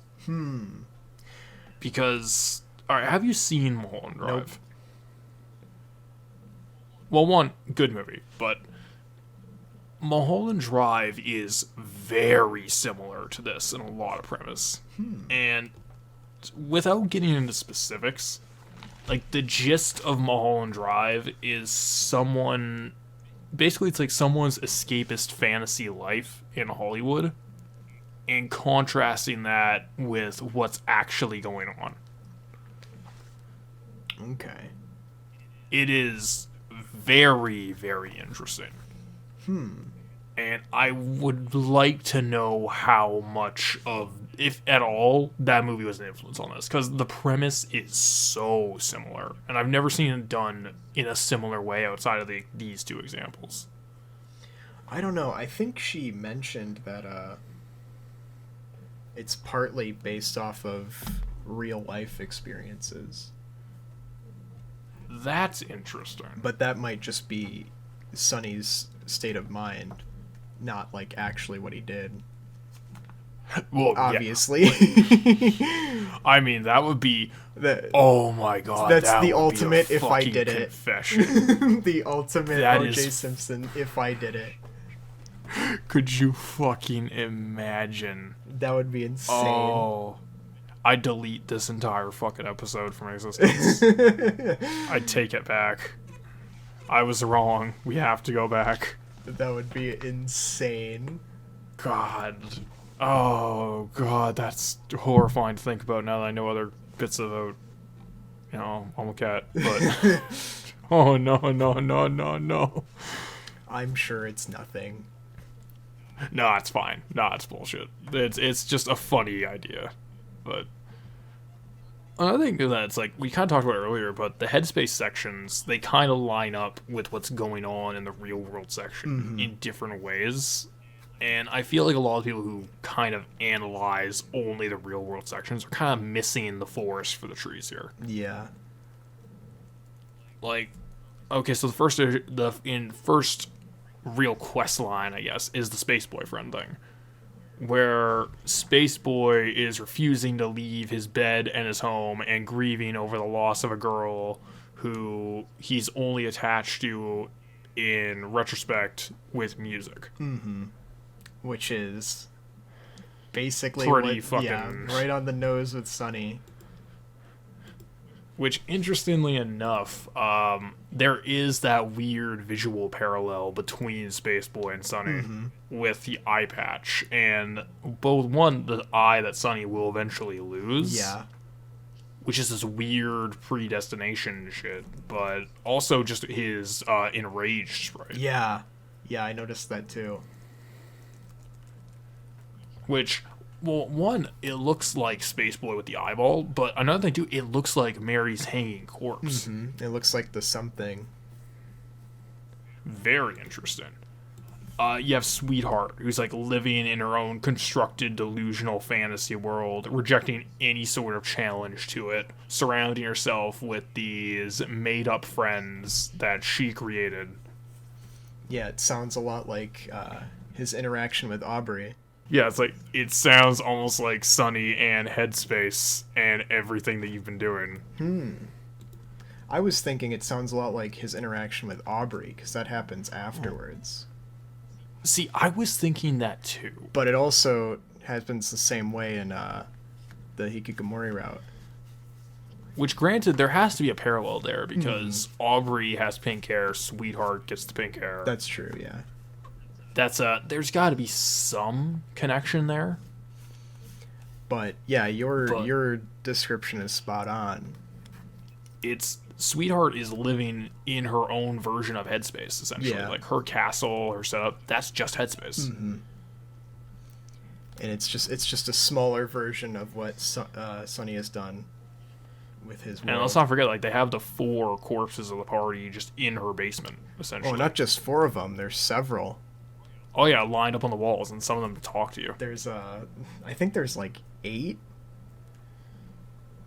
It's probably even more than that. And then you get to the Jawsome section with The Last Resort. Mm-hmm. Alright, so basically, Sunny's left all alone in both versions of it, actually. Yeah. And he's directed there, essentially by Kel, who comes out to direct him to where everyone else is, and what everyone else is doing is they're at a job. They're moving on. doing something else. Everyone else is moving on with their lives, but the 3 who are not involved in that at all are Sunny / Omori, Basil, and Mary. Mm-hmm. Those 3 are completely disconnected from that entire situation. Yup. And then finally you get to Humphrey, which... so we were talking about Humphrey. We have some, like, ideas about Humphrey. Mm-hmm. Like, alright, so you go first, because I didn't think of how you put it. I actually kind of like that. How did I say it? I believed that the 3 slime girls represented the 3 emotional states, and when they get eaten by Humphrey, that's Sunny swallowing down his emotions just so he can stay as Omori, this stone-faced, always in control kind of guy. And yeah, it's bringing him back to the delusion, being like, here's another sweetheart, here's another adventure, come on. Yeah, like, they're trying to distract him from finding Basil, the one who's searching for the truth in this dream. They're distracting him with more sweethearts, more adventures, more fun to be had this way. Don't keep looking behind the curtain. Come over here. We're gonna show you some more stuff. And it's just his own mind frantically keeping him from seeing the truth. See, I didn't think of that. I thought that was really interesting, actually. Because, like, yeah, at that point, Sweetheart was essentially the closest thing the game had to, like, an overarching villain. Mm-hmm. Because she appears in all 3 acts. Yeah, like, she's a presence in the first act. She's straight up just the main villain of the second. And she's, like, a constant presence in it. And even in the third, like, she's the catalyst for everything. Yeah, and also the Humphrey dungeon, like... I think that's the point where it starts to drag. Like that's where like the game itself is realizing like you don't really have any stake in this journey here. Why are we even here? The characters even question it. They're like, why are we here? The characters forget. They don't know Yeah. that they're searching for Basil anymore. They don't even know why they're there. They're completely It's like by distracted. design, they're just forgetting. Mm-hmm.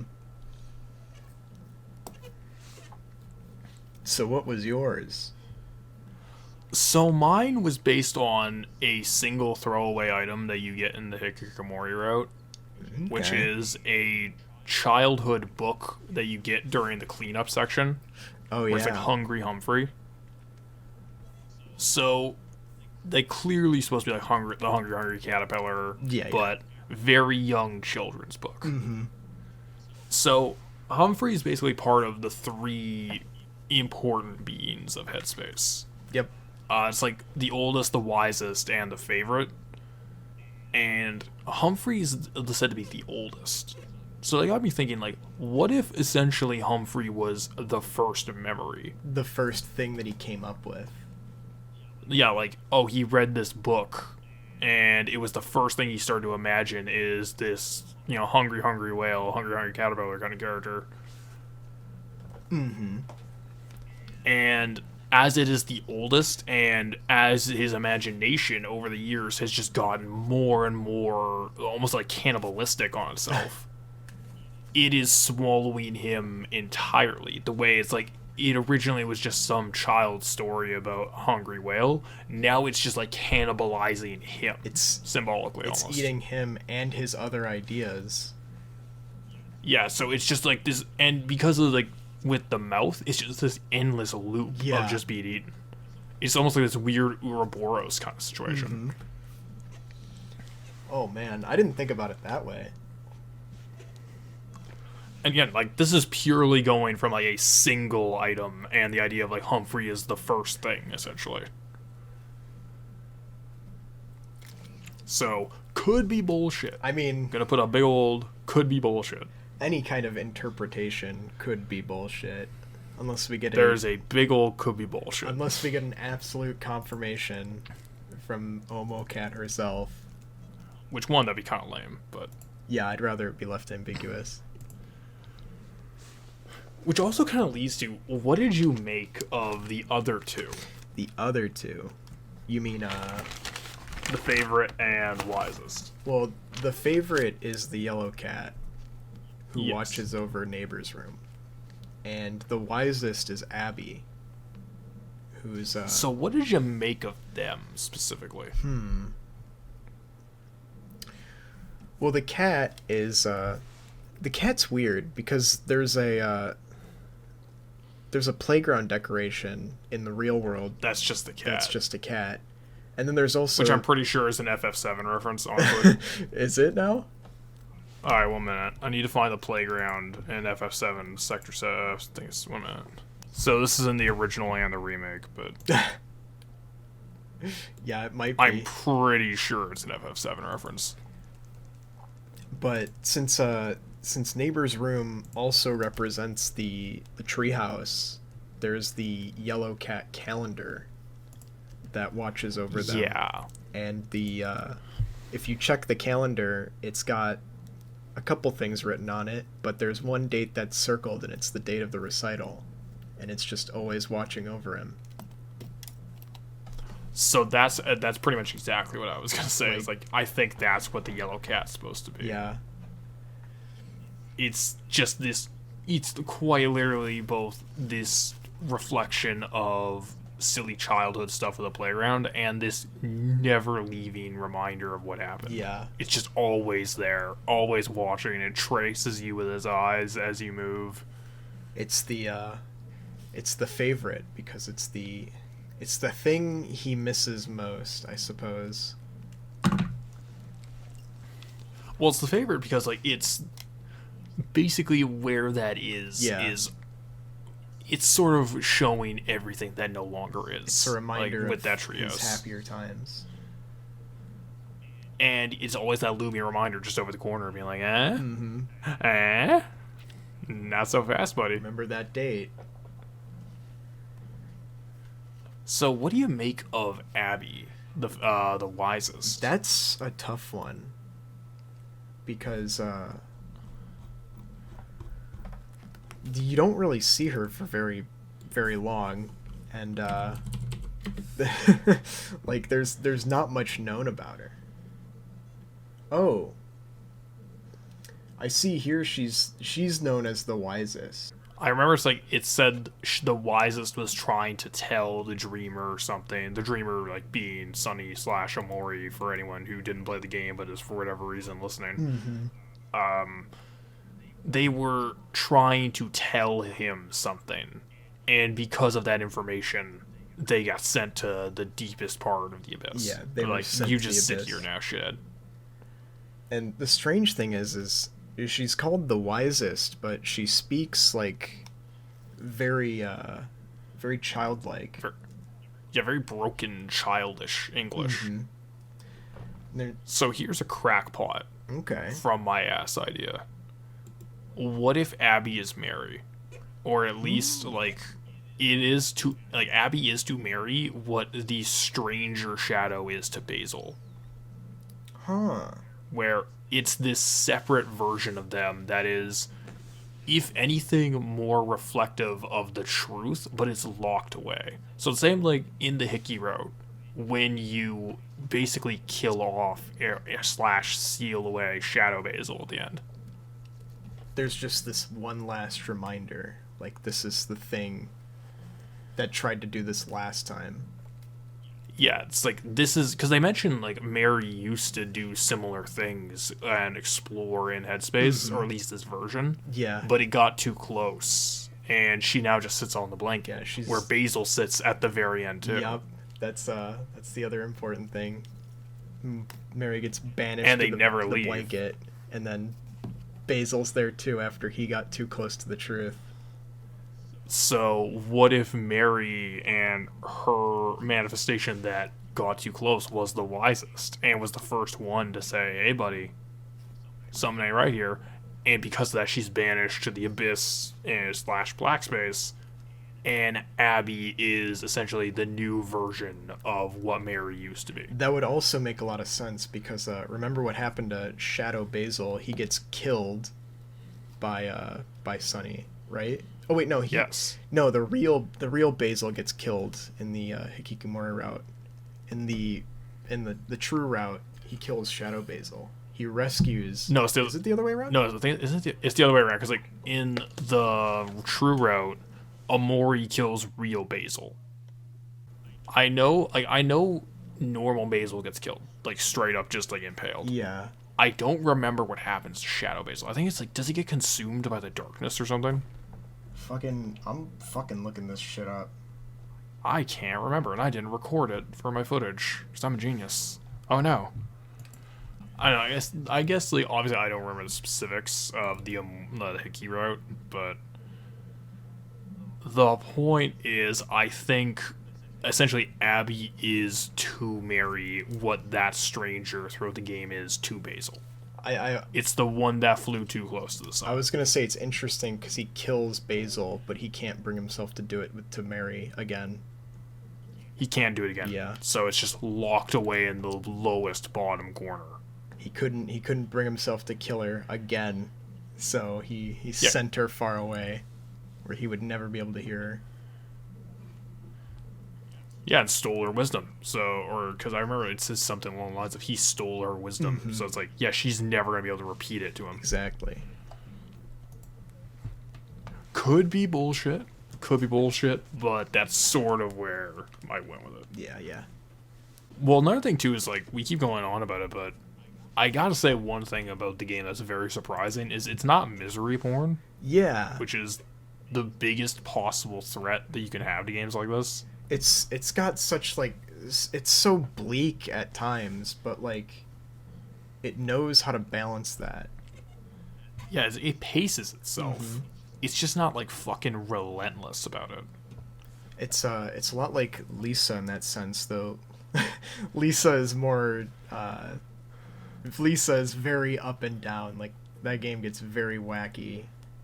It gets very Lisa very is also terrible, like very but very it's wacky. very dark Yeah. humor. That one's Like, this is like, it gets pretty dark. and I was like, this reminds me. Well, so one thing I gotta say about this too is like, I don't know if it's as like gratuitously dark as a lot of certain RPG Maker games can get. Yes, but that's true. it's it's one of the more grounded ones. Yes. Which I think adds a layer to why it's so impactful to most people in comparison to like something like, I don't know, like Mad Father or some shit like that. Where it's just like they're so gratuitously bleak and dark that they become hilarious. Yeah, it's like you can't take it seriously. It's like, yeah, for fuck's sake, like, come on. This one, it's grounded in reality. Like, this is something that could really have happened, and it probably has happened to some people. Yeah, like, it doesn't even need to happen in the way that it is described, because, like, okay, we'll just get the big twist out of the way. Essentially, in the early game, you know, because if you're listening to this and you still haven't played the game, you absolute monster, but it's essentially, the gist of it is in the very early game, in the first real world section, extended one, it's revealed that Sunny's sister Mary killed herself 4 years before this part of the game. Mm-hmm. Well, actually, it's just revealed that she's dead. Oh, they right, don't she's even dead. They don't even reveal that she killed herself until like day 3, I think. Yes, when they say when Mari left us. Yeah, I can't believe she left us that way. When she chose to leave us. I don't know why she chose to do the thing that she did, and then at the very end, it's revealed that Sunny, in a fit of rage, shoved her, and she fell down the stairs and died that way.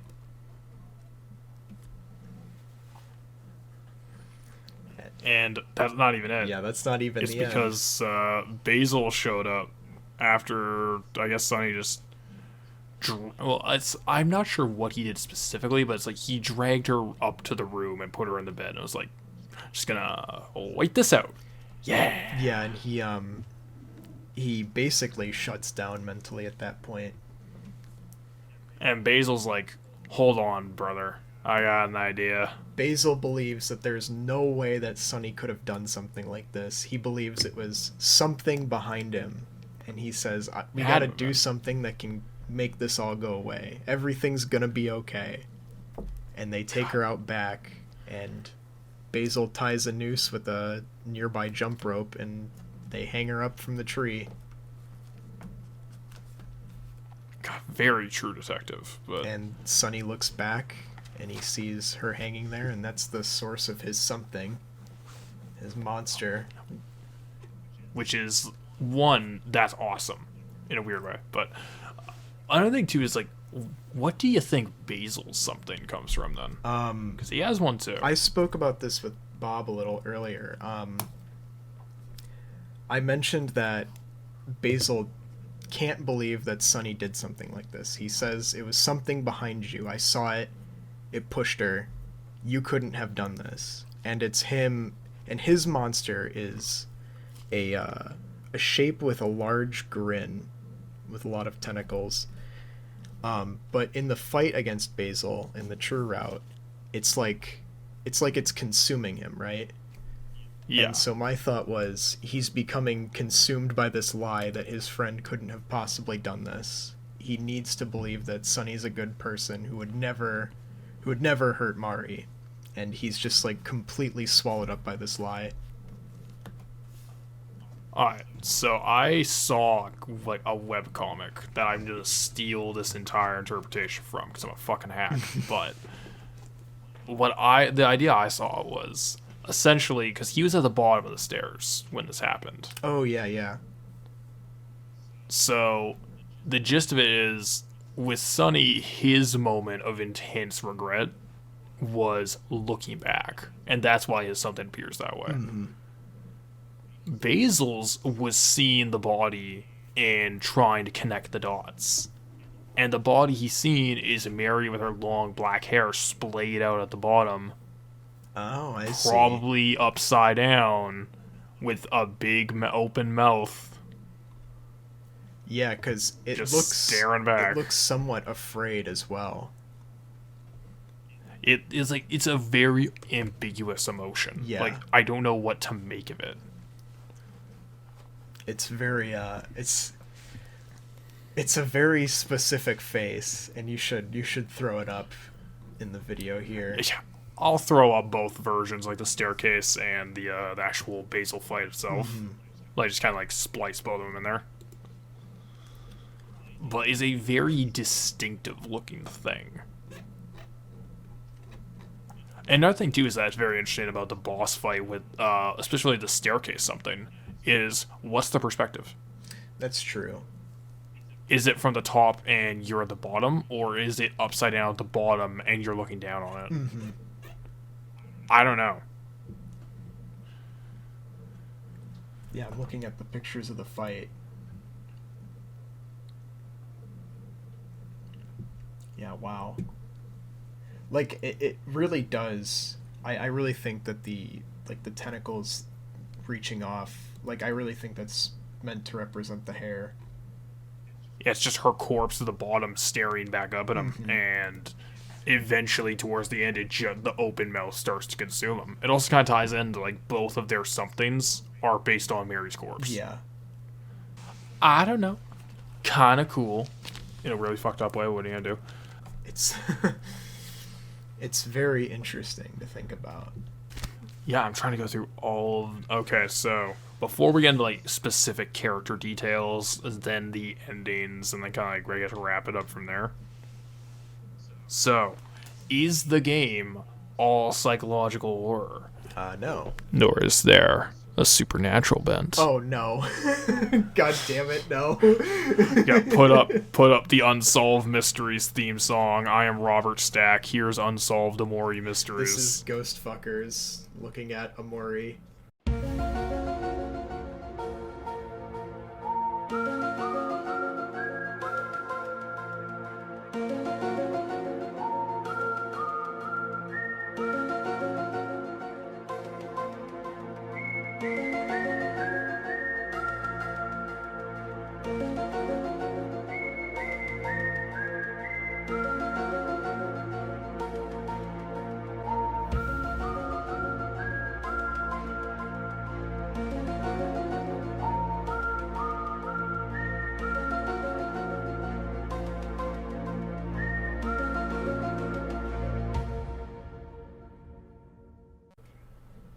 Oh, was it aliens? The truth might shock you. Was it the Chupacabra? We don't know. I mean, there's no goats in the game. What happened to them? Yeah. Hey, what if Miwu, the cat, went missing because he was eaten by the Flatwoods monster? We don't know. He was consumed by the Loveland frog. We don't know. We have no evidence one way or another. We have to keep our options open here. I actually do have a theory about Miwu that's different from most people's, but Okay. it might be just me being optimistic. Well, we'll get to that. Being optimistic, yeah. Okay, so do you wanna just get that out? Like, it's a very short one. Yeah, sure. We'll talk wild All right, theories. so I don't think Miwu was killed by Sunny. Okay. I don't think he did it. I think Miwu straight up just ran away. Huh. Because who is the person that leads Sunny back to his house through the maze at the end? Oh yeah. And it just kind of ties into that very sad thing of everyone's just kind of going away. The cat runs away. And that makes sense too, because in Black Space he essentially tortures the poor animal, and that might be like what he wanted to do after it ran away, because he needed it there. Oh, okay. So are we gonna talk about that? Because that is the most fucked up section. Yeah, that's probably in the game. It's probably the most fucked up section. You gotta... Because there's another thing too. There's another interpretation that I think also lines up. Yeah, that's the thing that I believe. I believe that he actually killed the cat. I'm one because like I don't know. I gotta think about it, 'cause leaning... it doesn't fit Sunny at all. Like, why would he do it? Yeah, it's like Sunny is defined by intense passivity. Yeah. And the one moment that he took definitive action, look what fucking happened. Yeah. He took a very definitive set of actions, and it didn't quite go his way. So I'm leaning on me running away, because like that kind of just ties into he's just checking out of real life. He's not taking care of the cat. His mom probably wasn't, because she's like busy with work, and she's like also checking out, and then well, especially yeah, she's kind of just checking out too, because his dad just left. Yeah, the dad's gone completely. Like he just left. So his friends are at least. Obviously, like, it's kind of self-imposed, but from his perspective, they're gone, too. They're just kind of moving on to their own things, so... It just kind of fits that tone of, like, you know, that fucking everyone I know goes away in the end kind of shit. Yeah. Though I don't know, because So, Sunny did have a burst of anger with Mari, so maybe in a fit of rage, he killed the poor animal. he might have. Like, it's certainly possible. Yeah. But there's another thing about the kill the cat sequence that... I wonder if great. it also... You don't need You to. don't even need to do it. You could just leave. You could just stab yourself and get done with it. But here's the fucked up thing. Here's why that scene, like, really got to me. Because it kind of hit me of, alright, you desperately don't want to kill the cat. It is text upon text upon text about how the cat is, like, writhing in agony and desperate and panicking for you to not kill it. And you have to select yes every single time, and it's not ambiguous about what you're going to do. Do you want to cut open the cat, yes or no? And then there's no reason for it. And then you only find out afterwards that you could have just stabbed yourself the whole time to leave. Or you could find out in the middle of doing it, feel intense relief, and then suddenly the second interpretation kicks in, because this is the demonstration of intense suicidal ideation.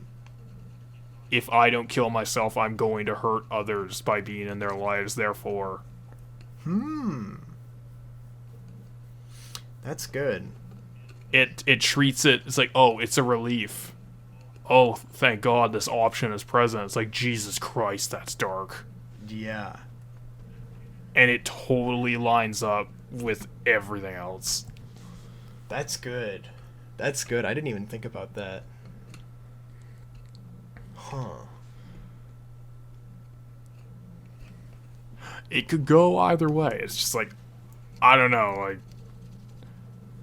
It's nuts. It lines up really hard with some of the... Like, especially it's like some of the dialogue from Omori in the boss sequence. Yeah. Yeah. Oh, man. Yeah, that boss was fucking great, too. Yes.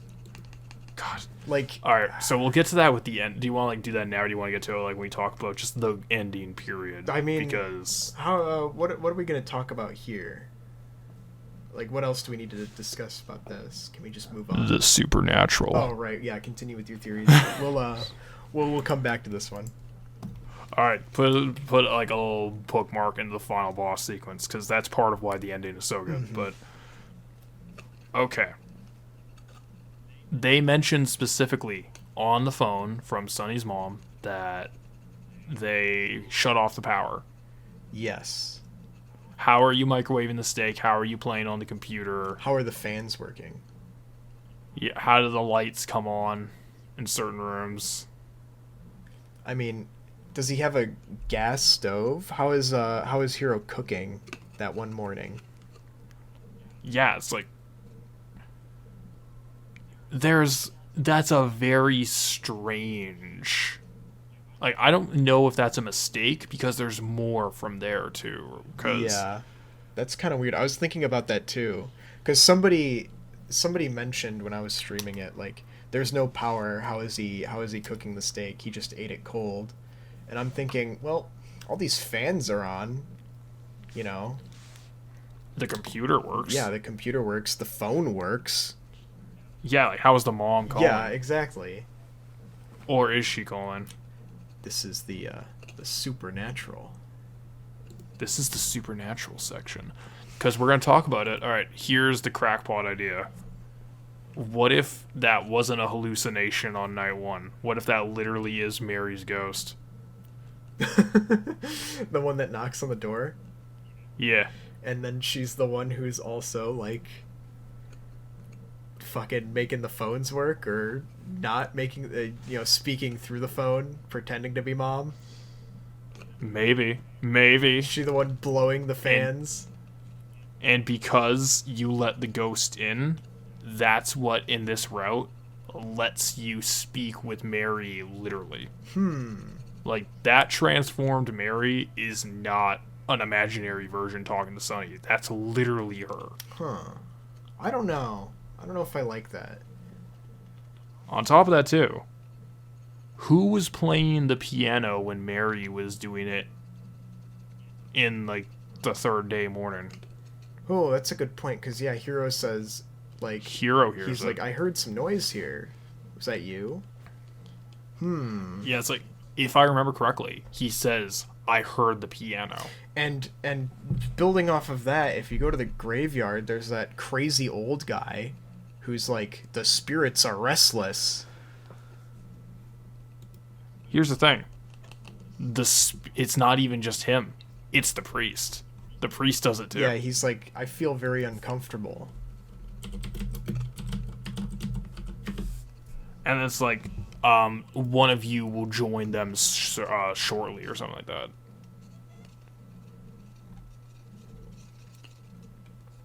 What exactly does he say? Yeah, The so something the spirits are groundskeeper howling. says. Thinking that someone close by may join them soon. Yeah? And he says, the spirits have been howling all night, while noting that he'll pray for the neighborhood, as someone will be grieving tonight. And that's the last day. Yeah. Huh. All I'm saying is there's more pointing towards something else going on outside of pure psychological horror than I expected on a second look through it. I don't know. I kind of don't like the ghost thing. I don't The know, one man. thing that I like I'm a- about Mary is that you never get anything from her perspective. And That is and true, speaking and to I her would kind of ghost betray is that. kind of defeats that, because everything Yeah, that she says is just something that Sunny came up with, or something that we've learned about her from somebody else. She never gets to Yeah. speak for herself. Which, granted, that might just be the intent, and some of these things might be oversights. Mm-hmm. Like, straight up, it could just be the power thing as a total oversight. Yeah, Think about like it. that feels something like something's wrong there, right? Yeah. Because the phone And it's works, the lights don't work. Yeah. And it's like, I don't know, like, the ghost Mary could just be like a waking nightmare. Yeah. I always assumed that it was just like all in Sunny's head, but then of course the piano's playing, and who's doing that? It could just be Sunny doing it without even realizing. Yeah, it's like he's just doing it like almost like a sleepwalking thing. Yeah. But then there's the other aspect. The last thing that points to, okay, something fucky, is Mr. Outback. The fucking old beardy. The cowboy. Oh wait, that guy. I mean the cowboy Yeah. from Headspace. He says some interesting shit. That's like, okay, so he's apparently 33,000 years old, and in his quote is, this place, referring to Headspace, appears differently to everyone. Yeah, that's weird too. What? What do you mean to everyone? So this is what I was talking about earlier. It's like the game doesn't expand on things I kind of wish it did. It's like, hold on, this seems really important. Yeah, it looks different to everyone, but this time around it's pretty colorful and cutesy for the most part. Not to mention pretty dang big. Yeah, quite the imagination, kid. Yeah, that's a powerful imagination you've got there, kiddo. Like, what did he mean by this? Unironically, what did he mean by this? Is this some sort of like fucking like collective unconscious persona bullshit? Are we Is this like a Carl Jung thing? We're tapping into the collective unconscious? Yeah, are we going full, like, use, oh, they look like monsters to you? They look like Headspace to you? Yeah. I don't know, because, like, that seems like such an important thing to just, oh yeah, this might be, the collective unconscious of man, and everyone psychologically will come here in their sleep to some point or another, but hey, Yeah, he mentions that Headspace has been around since the beginning of time, implying that it is more than just an imaginary world created by Sonny himself. Like, what does that mean? that seems really fucking important. This seems like it's a pretty fucking big deal, especially for a guy who's like way out of the way that you really need to work towards finding. Yeah, it's like, you have to actively fucking try. It's crazy.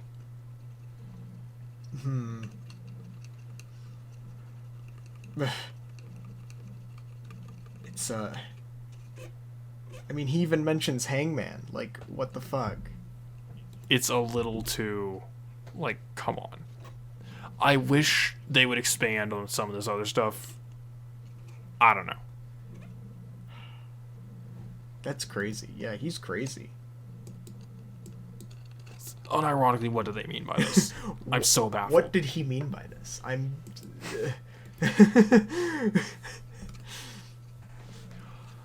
As much as I hate to say it, maybe this is the closest thing to sequel bait. Oh, I don't know.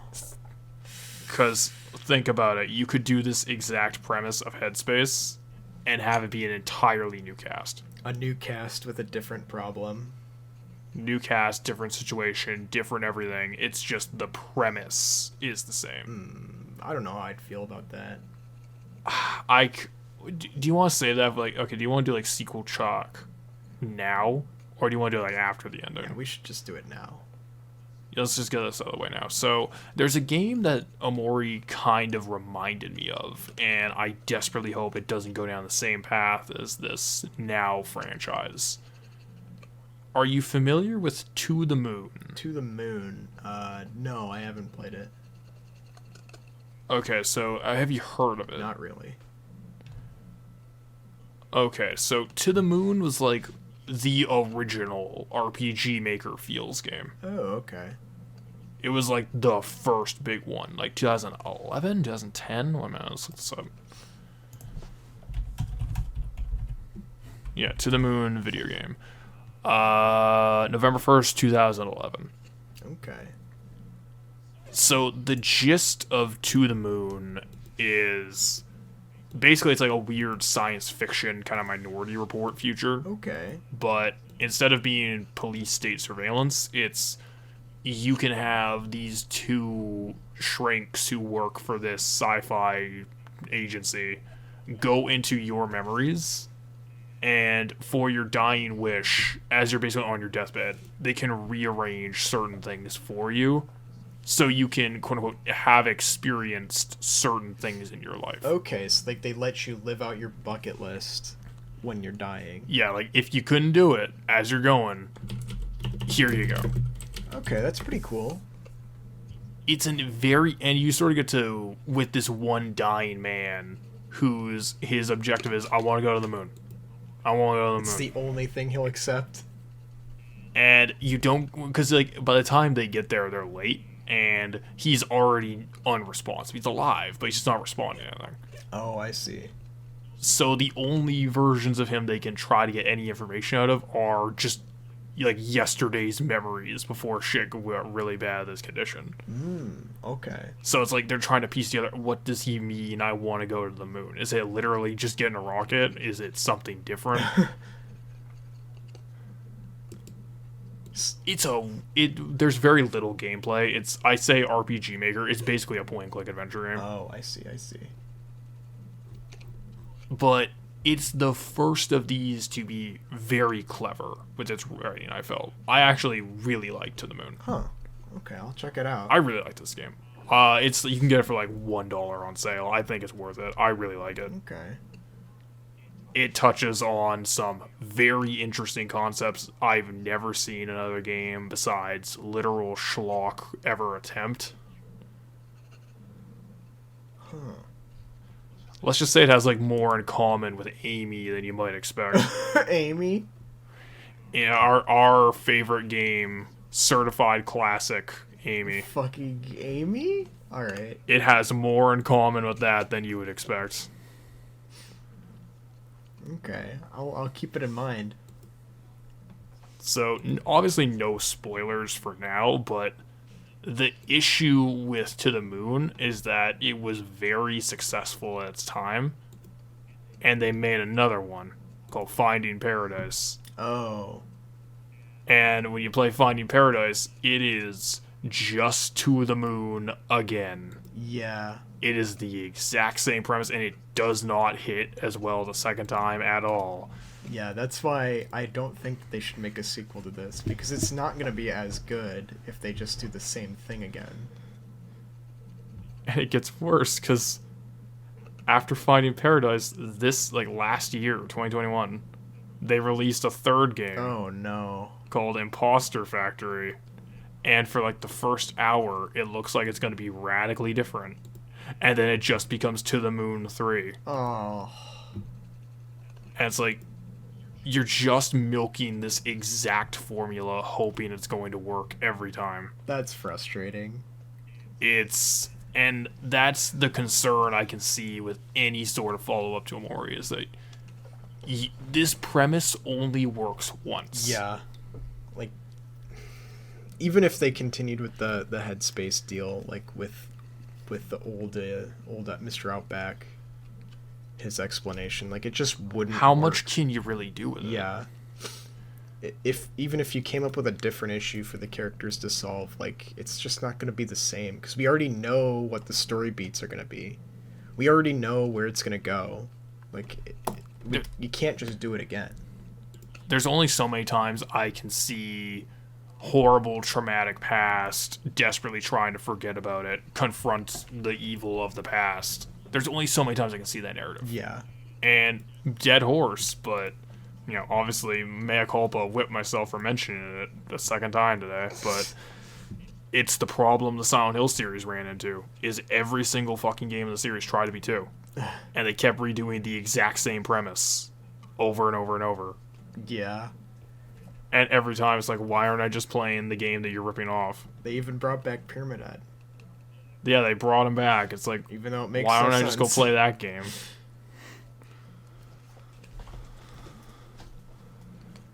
I mean, in Omori's case, I could see it working better because it is more gameplay focused than these other examples. That's true, but If, like, say they wanted to make just a really good turn-based RPG.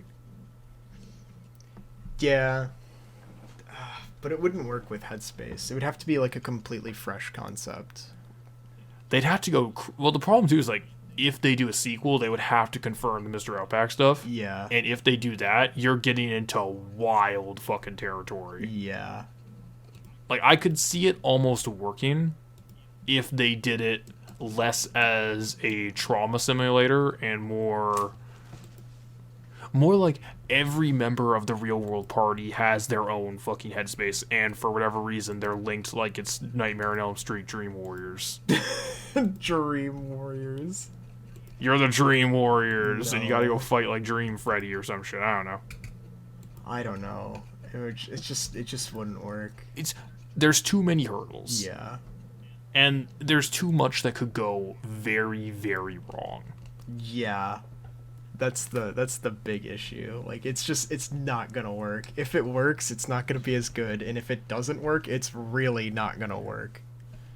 If it doesn't work, it runs the risk of making the first game worse by association. That too. And I know, like, people say that's a ridiculous belief to have. I don't think it It's is. like, oh, how could this game make this one worse? And it's like, oh, because now I found out that everything I did doesn't matter. It's like, oh. Everything I did doesn't matter, and, well, one, it also makes it come across that, oh, they just got lucky. Yeah. Like, maybe I was wrong to like this thing. Maybe I gaslit myself. Yeah, like, the creators just got lucky with this attempt. Yeah, it's like fucking sweary and Deadly Premonition. It's like, Oh yeah. this motherfucker got lucky once, and I'm never gonna look at this game the same way again. It. Yeah, that's frustrating. And another thing too is like with the whole like with my premise for an Omori 2 where the Dream Warrior shit. There's another issue is there's an RPG inspired by the good old classics like Chrono Trigger and Lufia 2 Oh no. that already did this exact premise. Oh god, what is it? It's yick. Think about You're it. right. Holy shit, you're right. It's Think yick. about it. Dude. Omori is a yick-like confirmed. You're right, dude. Fuck, It's dude. No wonder I fucking liked yick, it so dude. much. It all goes back to yick. Dude, it's just another yick like. It's like the original yick-like Earthbound. Yeah, dude. It's all just yick. God, it's like fucking, dread it, run from it, yick arrives, all the same. Dude, that's awesome. Oh, I just put that together like a fucking minute ago. Oh no. Fucking love it. It's so funny. It all goes back. It's like fucking 6 degrees of Alex Yickman. Dude. Yick really does get in your brain. It really does rot your brain. And you know what? I'm kind of okay with that. Honestly, I like it. You know I'm, what? I'm, I'm kind of okay I'm a with fan. that. Call it brainwashing, call it Stockholm Syndrome. I like it. Yeah, fuck it. I'm all in. I'm throwing all my chips into the yick deal.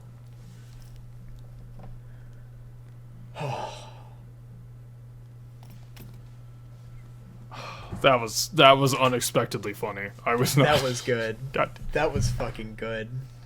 it was fucking yick, baby. Shit. Dude, I don't even know what I can say in response. It's just yick. He's right.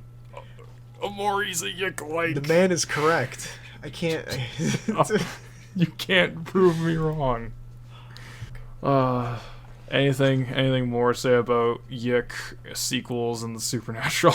No, I'm good. Alright. I mostly just have like notes on characters, and really after that it's just like the ending. Okay. So I think like the first one I got here is Basil. And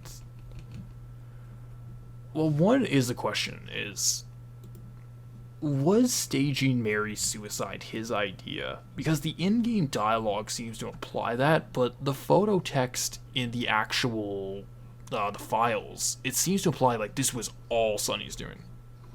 And I don't know what's the intended option, because like the in-game dialogue implies it, but it's very vague. I don't know. I believe it was Basil's idea. I like that I want it to be his idea, because if it's all Sonny and Basil was just like the useful idiot along for the ride, I don't know. It's like, I think it's the other way That around. makes- Because because Basil.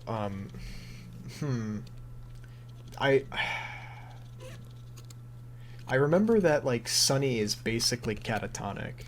yeah, he's just sitting on the floor. He's like finished, right? And Basil also believes that like this couldn't have been Sonny, right? It was that thing. It was something behind him that did it. So he's got to make it all go away to protect his friend. And he says, "Don't worry, everything will be okay." Yeah. And there's also the idea that, he makes a lot of flower crowns. Tying up a flower crown is a little similar to a noose. So he already And he's knows. probably like was in scouts and shit like that. Yeah. Not only that, but like he's probably thought about it, He's got no family, basically. He lives with Polly. At the point where you find him in the real world, his camera's dusty. He doesn't participate with his hobbies. He's like kind of unhinged. He avoids Polly. His grandma's dying. He gives away his prized possession. Maybe he's like thinking about it, you know? Yeah, it's like at that point, Basil's basically 1 foot out the door. Yeah. And the idea is like, oh, Sonny's like going away. This is like permanently closing this chapter. Well, then. There's even like after he finds out that you're moving and you go back home, you have the sequence with the something in the walls, the spider fight. If you go back downstairs, you can see him like looking into your house in the sliding glass door. Yeah, it's like that's one of the best bits of ambiguity. Is that Shadow Basil or is that the real him being like, is he fucking here? I think it's him, like the real him. He's like totally unhinged.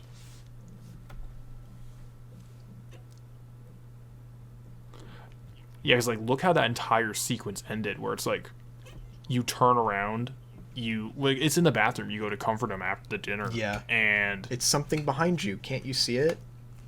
You turn around, it's there, and he's just right behind you as you go back. He's like, "What the fuck? Where are you going?" Yeah, where are you going? Don't leave me again. Ooh, fuck. That's actually like really unsettling shit. I always just assumed it was the Shadow Basil, but it actually lines up if it's just physically him. It's him. Cause being like, where the fuck is he? That's the first time he like found out that you were leaving, and now he's like completely lost it. And that lines up with, you know, how he feels on day 3. Like he's made the decision. If you don't stop him at that point, it's over. Yeah, it's like, look, I'm going, or we're both going. Yeah. Fuck, that's actually some Michael Myers shit. That's spooky. Now, away from Basil being spooky as fuck and actually scary, because holy shit, that's some fucking It Follows Stranger shit. Just goddamn. But the Basil at the Crossroads, I always thought was like kind of an interesting sequence to think about. Mm-hmm. And I keep mentioning it because like I just really enjoy that scene. Oh yeah. But what's really interesting to me is it seems like the dialogue there is a mix of both, because like it's a mix of obviously just projected words from Sonny's mind onto Basil, but a lot of what he says lines up with the white space sequences. Like, look at all the the photos falling. Look at all these pictures. They're memories of us. Let's go make new memories together. Things like that. Mm-hmm. It's almost like word for word. I think that might be what Basil said to the real Sonny after the event, because we don't actually know when Sonny retreated, right? Yeah. Was it after the funeral? Was it before the funeral? Was it like a couple weeks later, after his dad left? Like what happened? So actually, I had an idea on that, and it's related to those, and it's the idea that every white space sequence, the opening sequences, are a linear narrative, and it's showing where Omori came from in a linear sequence. Yeah, that makes sense too. And he did like just space out on the floor there. Mm-hmm. That's when white space came to exist. Yeah. That's when Omori took over. Yeah, because there's one sequence where he's like in his room and he like lies down, and then like everything fades away. And his shadow gets eyes and it cuts to black. Yeah. But if you remember on the day 3, it starts in that exact position, and it's also the exact young version, the 12-year-old in the same clothing. Yeah. And the shadow is now standing over him. Sonny's gone, Omori remains. Mm-hmm. That's not like transferring control for this dungeon. That's the origin story. Yes. If you play it it's sort of like, this is a stupid comparison, but you know how like the McBain cutaway jokes in The Simpsons are like a linear short? Yeah. It's kind of like that. If you play them in sequence, it's a linear story. No, yeah, I believe it. It's good. I don't know, it's like very interesting. Like, I was not expecting that until like the 3rd run. I was like, oh shit, wait a minute. Mm-hmm. But also, it's like, I like in the crosshairs, tying it back to Basil, it's like, at that sequence, Sonny is tying in exactly what, it's not only what he wants Basil to say, but it's like what Basil probably wanted to convey on that day. And he's finally, like, putting it together. Mm-hmm. And that's also the sequence, like, when you go into the house after, it becomes first-person narration for the first time in the game. Yes. Like, right after that sequence, which is such an interesting play on it. Mm-hmm. Also, there is that secret epilogue with Basil where it's like the little smile. I honestly thought that was too much. I don't know. I think that one's good because it only shows Basil's reaction, because they are the only two characters that were directly involved with the incident. Yeah, and like, he's no longer going to do fucking psycho shit anymore, maybe. Well, maybe. I mean, he's still pretty crazy. Maybe. But his monster retreats after the weight has been lifted. Well, what's interesting about that is the difference of how they go away. Yeah. Sonny's, like, disappears completely, and Basil's goes right back under his head. Mm-hmm. It gets sucked back into him. Which, if I was cynical, I would say is sequel bait, and I hope to God I'm wrong. Jesus Christ, could you imagine? It's like, oh my god, it's the Basil Chronicles. Like, fucking kill me. Yeah, no, it'd be terrible. But it also shows that, you know, he's still well, he's healed from this, but there's still something wrong with him, right? Because Basil's still kind of fucked. He's still unhinged a little. Like, he might put a knife between your ribs, like, 5 days from now. Whatever. I have, like... outside of one direct quote from Basil I remember writing down, because I was like, oh, this is the character in a nutshell. I'm not the best at defending myself, but at least I'm surviving. Ooh, yeah, that's good. It is... from the tree stump section in Black Space, when you go on the little raft ride. Mm-hmm. It's like, oh, that's the character in a nutshell, isn't it? Yeah. He's surviving. But he's not living. Yeah, he's not the best at defending himself. Like, he's still getting the shit beat out of him all the time. But it's even, like, by life, right? He's not living. He's just surviving. It just keeps kicking him. He's doing just the bare minimum.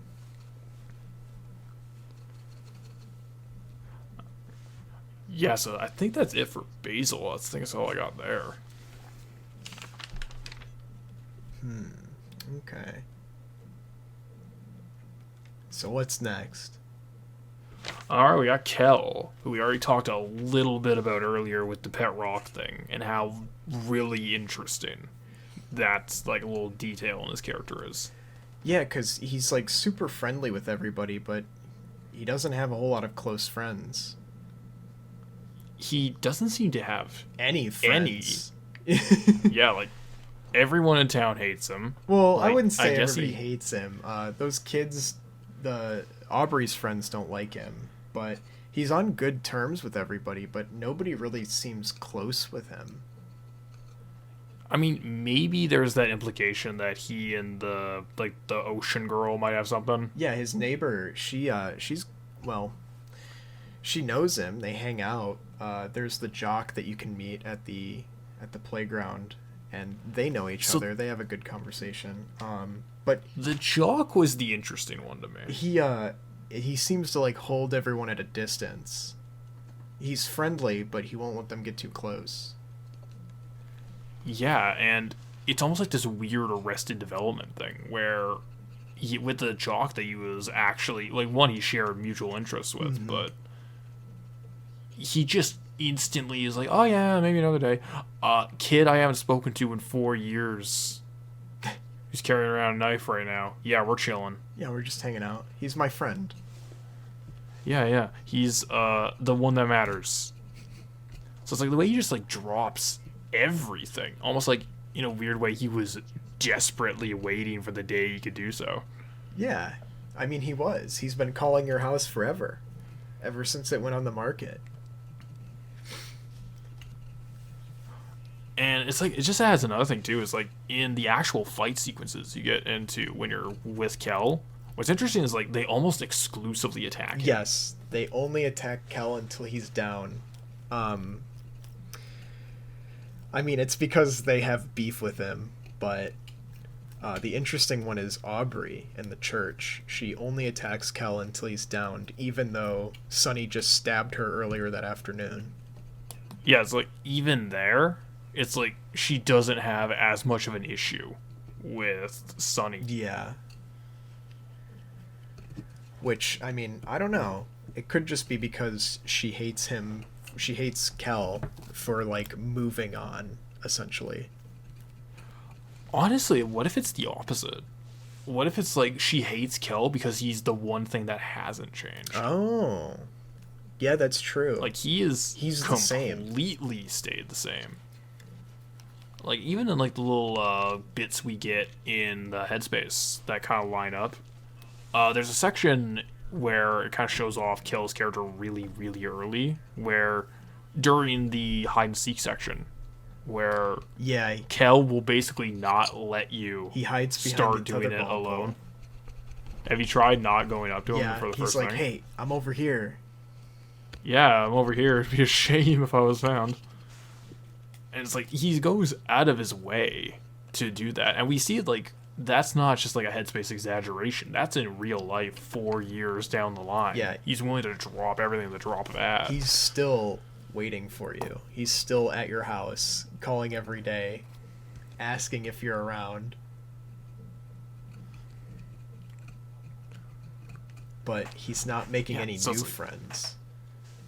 Yeah, so it's like, what if that's really the reason that, more than anything, Aubrey seems to have this intense hatred of him, at least up until the final day. It's like, it's because he's the only thing that hasn't changed. Everybody else, like, everything has changed in her life, except for Kel, and he's just still the same old guy. Yeah, it's like, it's this constant reminder. It's like, it's not like that, though. Yeah. He keeps living this fake reality where it's all the same thing. Mm-hmm. Wow. Huh. So it's like this mockery, almost. Yeah, like, how can you just act like that when everything's so different?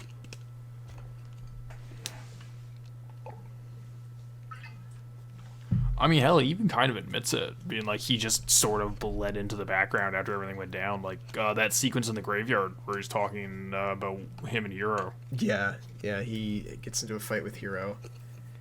And that was when Hiro, like, was pulled into his depressive phase. Yeah, it's like he just sort of fell into the background and just sort of accepted it, I guess. Mm-hmm. Like, his parents stopped paying attention to him. Hiro stopped paying attention to him. Like, everybody just stopped talking to him. And he was just like, well, okay. Yeah, it's like he just kind of is this golden retriever personality, like go along to get along kind of thing. Huh. Yeah, I mean, it's kind of exactly how he is. I don't know. It's like I found that pretty interesting for a game all about these intense responses to things. It's someone who's like, in spite of everything, refuses to change. Mm-hmm. It's like, is that better or worse than any of the others? I don't know, because in a weird way, it's like he's kind of almost the leader of the group after a certain point. Yeah, in the real world, he's the main force that drives everyone together, because Sunny doesn't speak, and he just sort of stands around when things are going on. Yeah, and Hiro doesn't show up until the very end, and even then, it's like, yeah, he doesn't really do a whole lot. I mean, he does get everyone different. He gets everyone to Aubrey's house, but other than that, like, it's mostly Kel. Yeah, and even then, like, considering that it was one of the kids, it was the Burley's real life version. Yeah, well, it was Kim. Kim, thank you. It's like, it was Kim going to their house and saying, hey, this is happening. It's like, I imagine if it was just Kel and Sunny, Kel would have already gone over anyway. I don't know. Because when Hiro says, like, we gotta go over and talk to her, Kel's like, no, I want nothing to do with her. Like we've had nothing but bad experiences with Aubrey these last couple days. We don't want to go over there. I don't know. Fair enough then.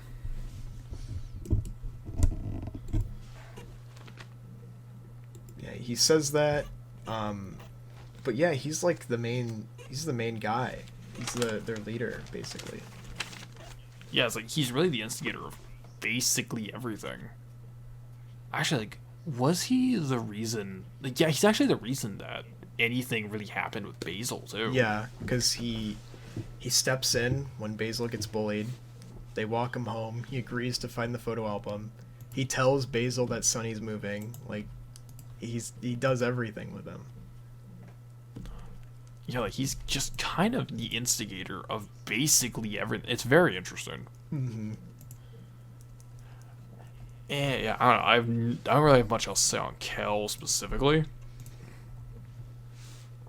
Okay, I think I'm good on Cal. I just want to really say, like, the fact that he refuses to make any new friends is very interesting.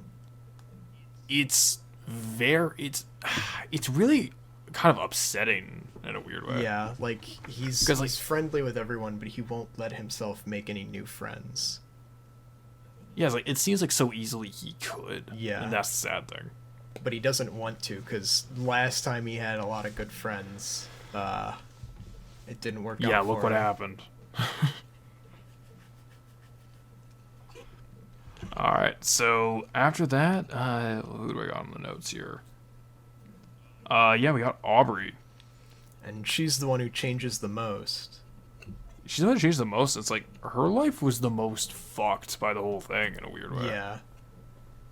Because she loses her role model, and then her parents get divorced, and then her mom just, like, stops taking care of her. Yeah, her mom just, like, stops. And it also kind of raises a question of what exactly, like, maybe they just didn't have it because it's not important, but is there something up with Aubrey's dad? Because it's weird how he has no connection. The only time they mention him is that her dad took her to get her hair cut at the same time Kel was getting his hair cut on the day of the incident. That's the only time they mention him.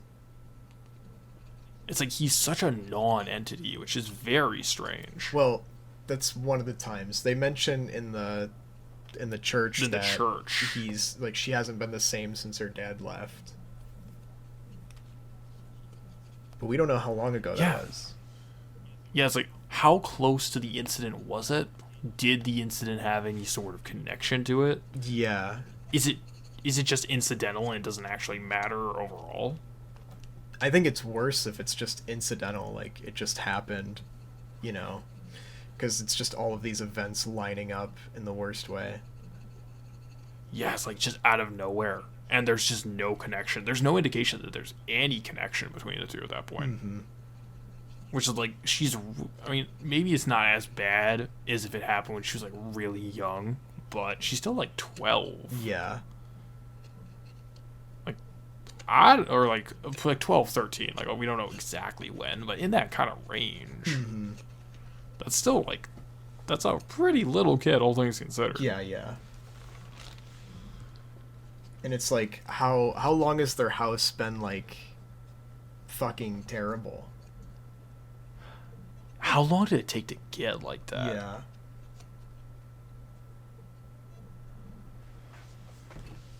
And it's also interesting because she's said to be Basil's friend before he joins the group. Yeah. So she was the one who introduced Basil. They meet him through her. And how did they meet? And why did she? Well, we know why she bullied Basil. It's because she found him with the photo album and all the pictures were blacked out. And she thought it was him who did it, but it wasn't. Well, one, it also makes you wonder, is like, why would she just not have any sort of patience for the guy if they've known each other the longest? Yeah. It's like having such a dramatic shift.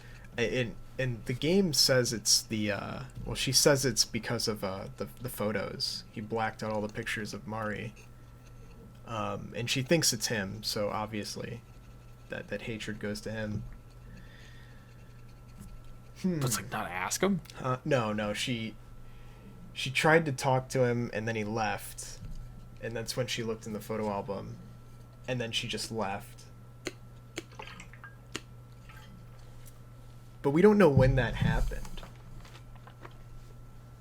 Yeah, because like it's mentioned it was sometime after. It was sometime after, but it's also when she steals the photo album. And how long did she have it? Which is the interesting question. That's actually, we never see the album get stolen. Yeah, exactly. Because like you're led to believe it happened that afternoon, but yeah, but we never see years. Basil with it. Yeah, it's like we don't know how long the group's been like kind of like talking shit to Basil. Mm-hmm. And because then later that day she throws out the photo album. Yeah, it's like obviously she only did, but like I would say like she only did it that day probably because of the church and stuff. Yeah, when she realized like, oh, my friends are like this now. I don't want any reminder of them. Like they came in here. Yeah, so, okay, it's dead. Moving on. Yeah. Like I got the photos I wanted to keep. Mm-hmm. Fuck the rest of them. Yeah. Because yeah, she keeps the photos in her room. Yeah, it's like she actually gets rid of the ink marks. Yeah, so. she cleans them off and hangs them up in her room. Yeah, so the photo album couldn't have been like if that would take a bit of a that's a bit of a process. So the photo album couldn't have been stolen that day. Then it had to have been at least a little while earlier. Yeah, I'm getting tired. That actually is one of the it's getting like this is deep work. I'm getting tired. And of course, like the obvious parallel of Aubrey pushing Basil into the pond. Yeah. The most obvious parallel. Yeah, that was like the big thing that stood out to me. It was like, what were you doing? He could have died when you pushed him. And it's playing that section with the knowledge of what happened is just, it's so good. If I remember correctly, too, Sunny immediately takes a couple steps back. Yeah. It's like, it never calls attention to it. Scene never brings it to the camera, but ooh, that's on the nose. And then he's the one who has to take action during that scene. Yeah, it's like it's very interesting too, because like if Hero didn't show up, that would have been the exact same scenario, actually. Yeah. Ooh, except both of them would have died. Oh, it would have been a fucking 2-for-1. Shit. Which admittedly is like the darkest way to ever say that, but I digress. Yeah. You got yourself a bit of a 2-for-1 No. So after that we got Hero or Henry. Yeah, Henry. Yeah, TJ Henry Yoshi over here. They never actually call him Henry in the game, do they? They call him Henry once. Huh.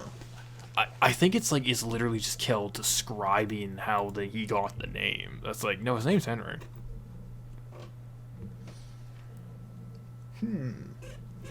But I think that's it. Just that one time. I know the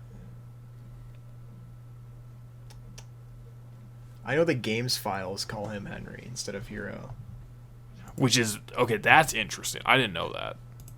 Yeah, in the files all of his sprites are labeled as Henry instead. Ooh. Well, another thing too is like what's really interesting about that is he's the character who has. Okay, I'm like obviously I'm sort of talking over myself, but I'm just putting pieces together that I never considered. It's each of the three is a direct reflection of different aspects of Sunny, to some degree. Mm-hmm. Like Aubrey's intense, violent, emotional response, and obviously has the direct parallel with the pond. Kel is living entirely in the past in a state of arrested development. And Hiro is stoically hiding behind a persona that he invented that is separate from his true identity and name. Yeah. Huh. That's pretty good. I never thought of it that way, but yeah, like he's the one who does that, like Sunny and Omori, Henry and Hiro. He's doing the same thing basically. Mm-hmm.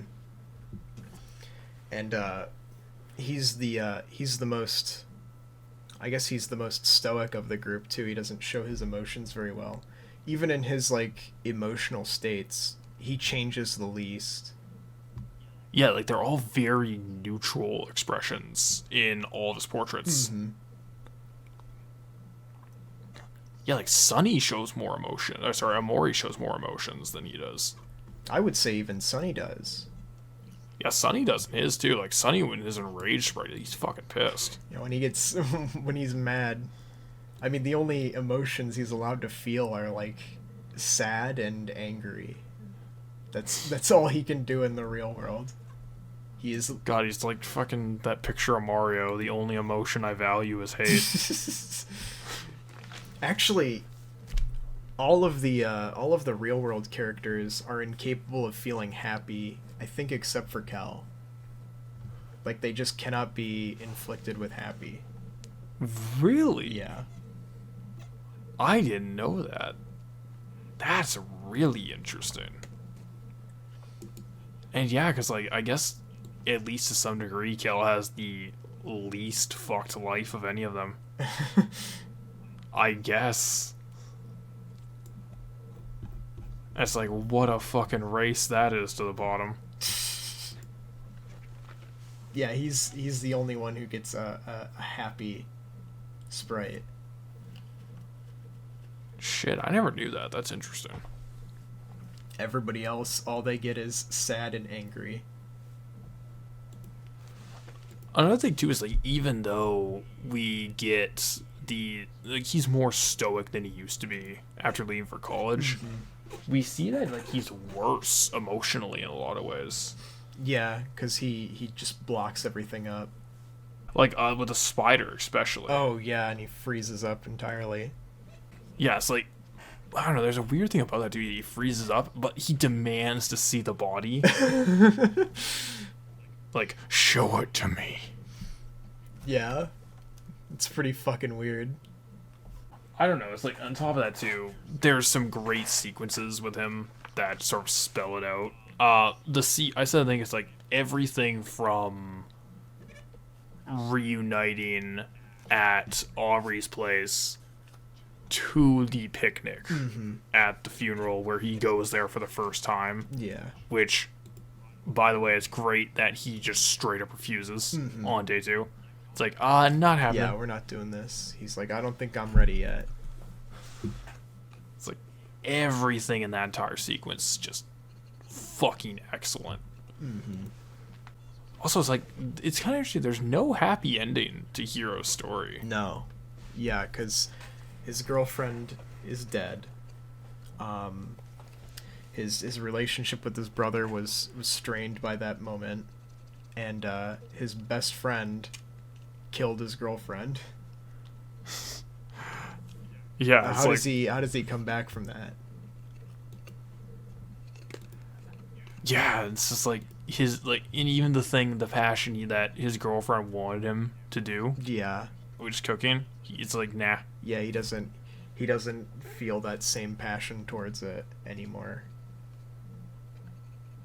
Yes, it's like it's like unlike the others where there's at least some semblance that things could potentially go in a different direction. Like he's kind of locked in. Yeah. Well, it's also because he's like the oldest one in the group. Like his path is already set.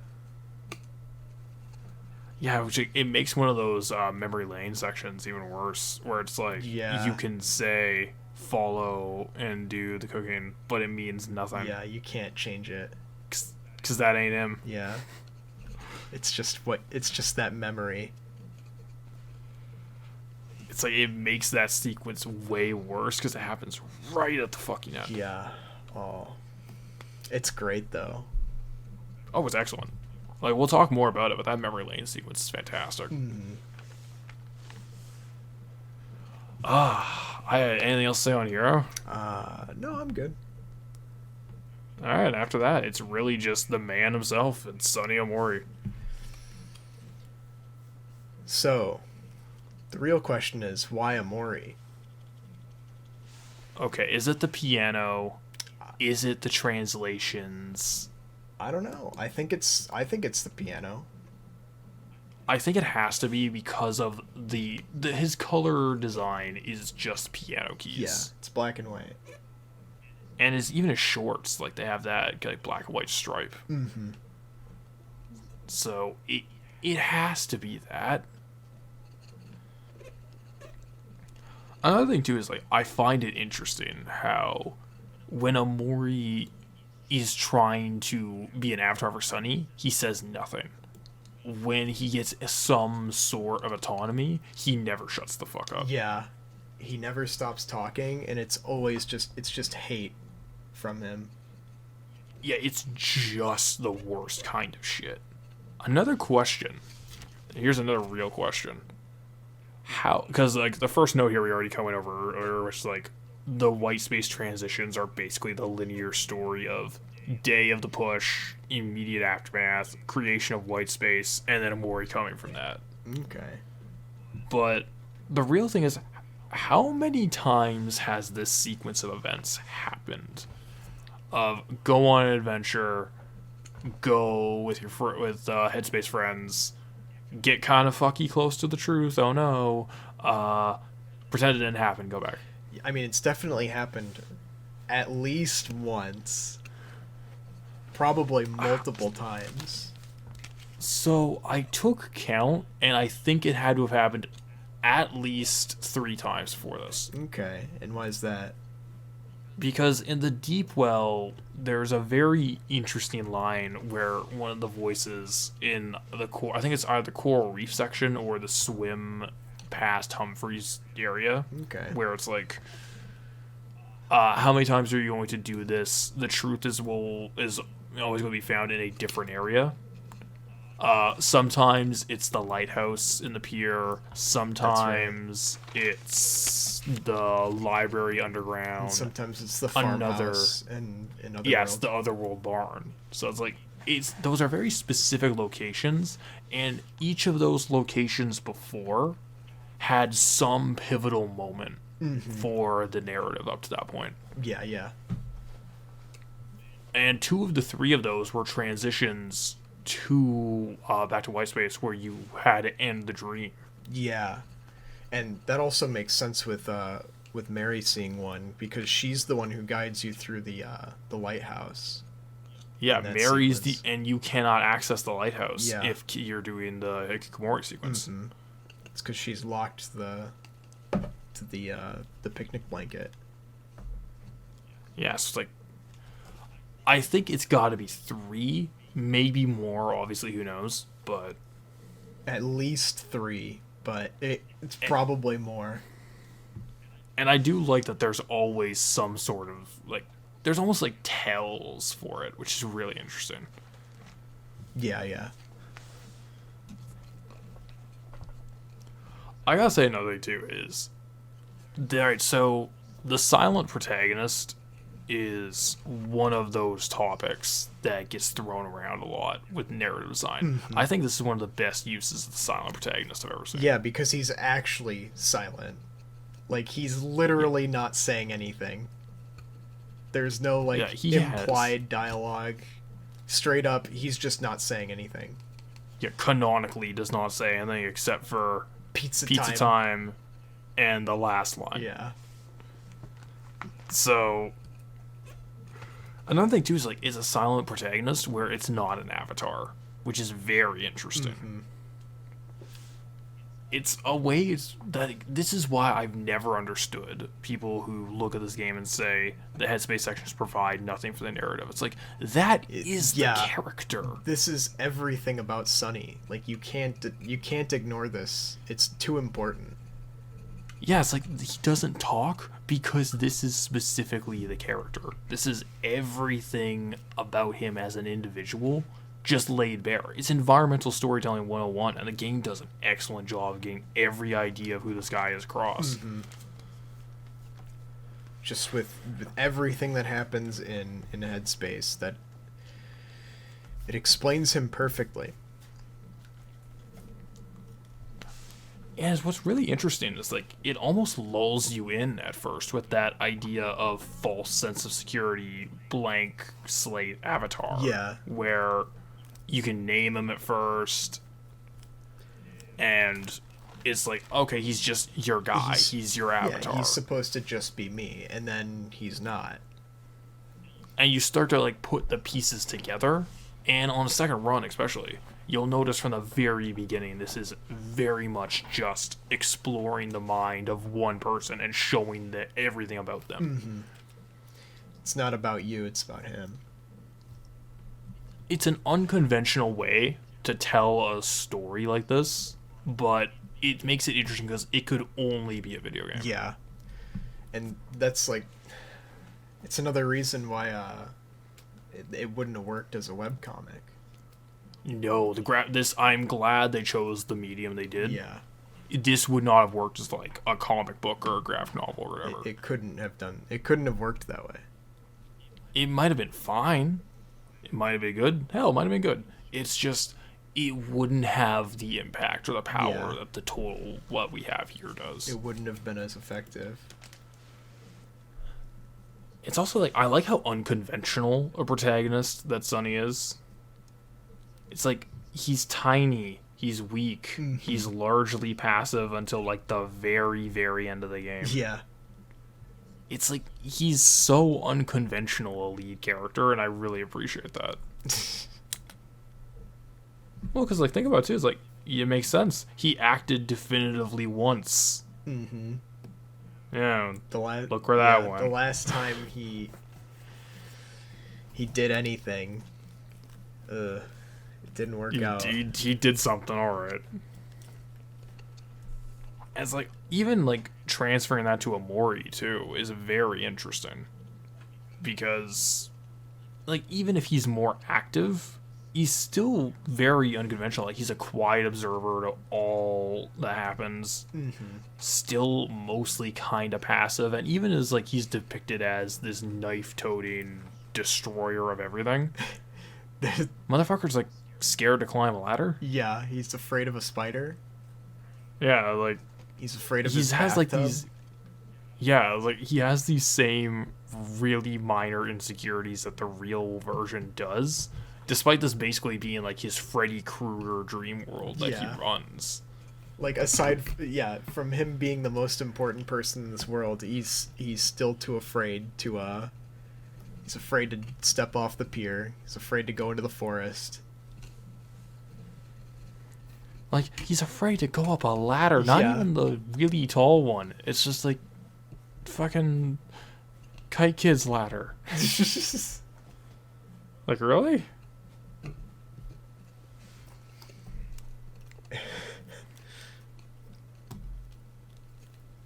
I was like, I like that. It's so unconventional a protagonist for especially a video game. I guess so. Well, I mean, yeah. Like, there's not a whole lot of games where you have a character like this who's just, like, incapable, but still, like, taken seriously. Yeah, like, I guess a lot of horror games, I guess, kind of do this, but, like, not, like, even then, like, they don't portray them as, like, kind of pitiful. Yeah, they don't portray your character as, like, pathetic. Yeah, like, fucking Ethan Moldman from our Resident Evil 7 and 8. It's like, he gets his ass kicked, but he's always, like, saying one-liners and things. And he's there. He's taking action in his story. Sonny does nothing. He's got a big fucking gun, and he shoots big monsters in the face. Like, yeah, Sonny's just completely passive. I don't know, like, when Omori kills and cuts open Basil, it's like, he doesn't look at the camera and go, now he's half the man he used to be. I guess that's true. Like, that's too easy a trap to fall into. And I'm glad they didn't do anything like that. Like, he's like a more developed Matatsuki. Yeah. Yeah, you're right. Actually, he's like if Matatsuki was the batter. Okay. Like, I'm going to kill fucking everything in my dream world while I'm just chilling out in my like room.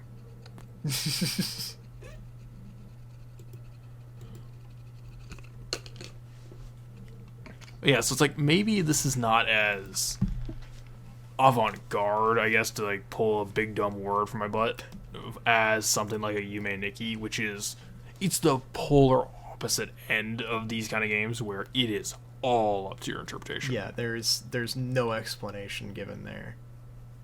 Yeah, where it's just pure dream fuel. Where this does fall into similar trappings, but it's sort of like a middle ground between a very literal story and something like a Yume Nikki. Mm-hmm. Like we've got, I mean, like clearly it's based around this story, but there is still fun dream worlds to explore, especially in Black Space, and stuff to draw interpretation from there. God, some of that Black Space stuff is fucking wacky. A lot of it's wait really like how good. many seconds to jump? Yeah, 100 and what is it? 143 seconds. Yeah, it's like specifically okay. that number.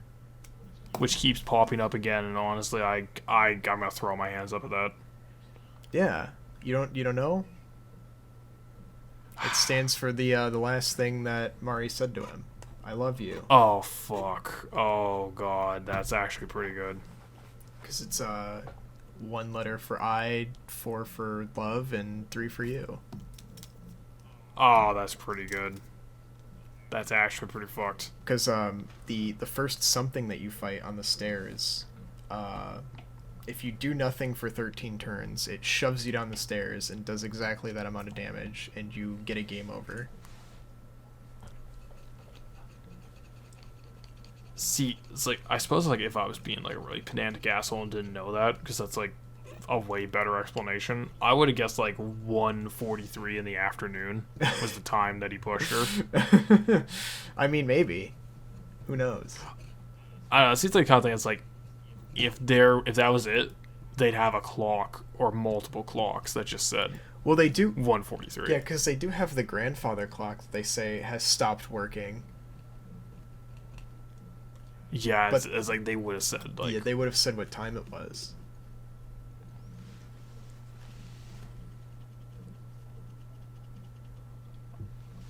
Alright, so outside of the ending, anything left on Sunny that is not related to the ending? I don't know. I'm good. So yeah, it's a little longer. Outside of that, it's really just the ending. Mm-hmm. And the ending is quite incredible. You know, I'm not gonna put video of the duet. You don't need to. No, it's something that you got to see for yourself. I think if you see it out of context, you're doing yourself a disservice. Yeah. Because fuck. It's without the proper context, like you just don't get it. I suppose I just have like 2 things to say on the ending, because like we already like talked really early about it. Like it just nails the landing in a way that so few games do. But yeah, the ending sequence, it's just so good. I think it's the 2 things I have to say on it. It's, for a game as verbose as this, I'm shocked at how the ending is almost entirely just like essentially silent, like almost text free. Mm-hmm. There's very little dialogue, I guess the proper way to phrase it. Yeah, like it's just those images in the end there. Yeah, like once you actually like defeat Omori, which, okay, interesting detail there. You don't beat him, you embrace him. Yeah. He doesn't love that shit. He the first moment when you fight him and you get through his first phase and you deal that last blow and it says Omori did not succumb, and you realize you really are fighting like the version that you played as in the dream, That's a It's great so moment. good. And it goes from like Omori. Okay, so I said earlier, like no boss lines is shit like pants shitting as sweetheart is manic. I take it back. It's Omori will not succumb, Yeah. becoming Omori will not succumb. Omori did not succumb. Omori will not succumb. He fucking refuses. And in the end, he beats you. And the only reason Yeah, it's like it ends is because you stand up and stop fighting. You play the song and then you embrace him. and it's so interesting from the moment you hit try again pretty much until the last scene. There's no dialogue. Mm-hmm. For such a dialogue snappily written game, it is basically silent for its conclusion, and that is fucking perfect. They understand restraint, and that was the perfect time for no words to be said. And again, it's like it is the perfect last line to leave something on. I have to tell you something, and Yeah. credits. We don't get to see the reaction except for Basil's, because he was the only other person involved. And you know what? I honestly hope they never do. I don't know. I hope they never show anything else. I hope this is it. Like, cut, print. It is a perfect ending. Genuinely. I cannot think of a flaw with it. It does exactly what it wants to do. It conveys exactly what it wants to convey. It hits every note just perfectly. And then you get that little song that goes to the credits. That's fucking excellent.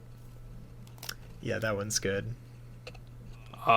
Actually a bit of a shill, but there is a vocal cover of that I found that I actually really like. Huh. It's by Mintie. 1 minute. I think I got it bookmarked. I'll put this in like the video description because I actually kind of like this. It's very charming. Okay. And that's basically it. Well, of course, that's not the only ending. The other ending is when you give up. And instead of Omori disappearing, Sunny's the one who vanishes. You look in the mirror, Yeah, and then it's just fucking Omori. it's not even you Forever. anymore. Which, okay, so I'm not against that ending. The problem I have with it is over the credits of the jump, they play a song that does not fit. No, I think it fits. The lyrics are very on the nose. It's so peppy and over the top. It's almost hilarious to me. I like it here. Let me see if I can find it. Like, again, my time is like it's very much about the idea of escapism and everything like that. So, it fits in that regard, but it just kind of comes out of nowhere. And I thought it was kind of funny. This is the thing that I saw that cracked me up. Close. Close. And then it's That's just the first it's just the first word.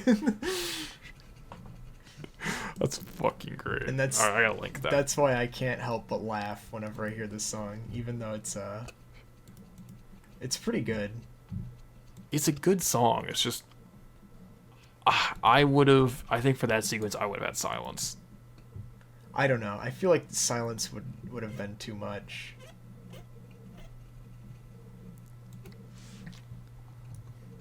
I don't know, because like they did something similar for the neutral endings where it's like you hear silence and then sirens. Yeah. And I like that a lot. I do like the idea that they used that song though, because it was in the trailer, and it's used in a much like more fun and lighthearted way there.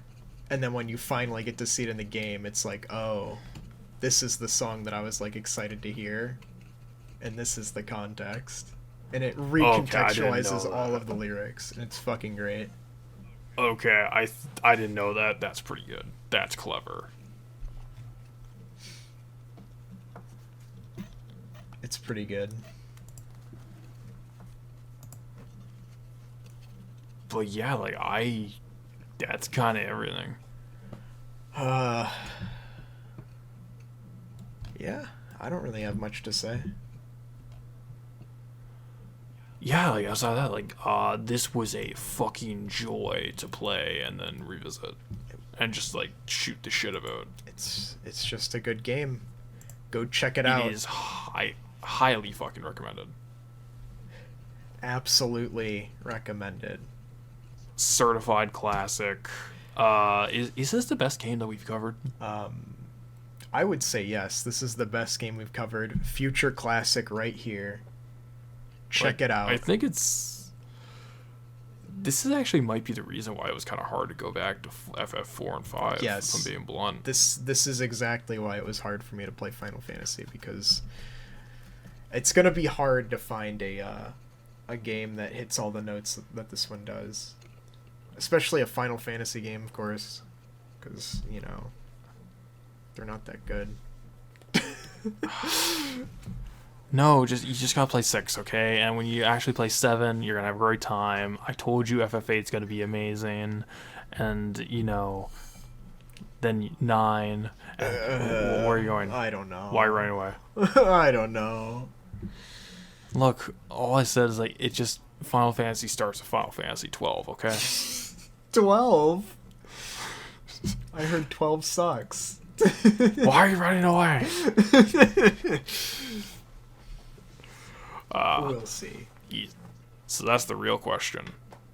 After the new benchmark has been established, what's next? I have no idea.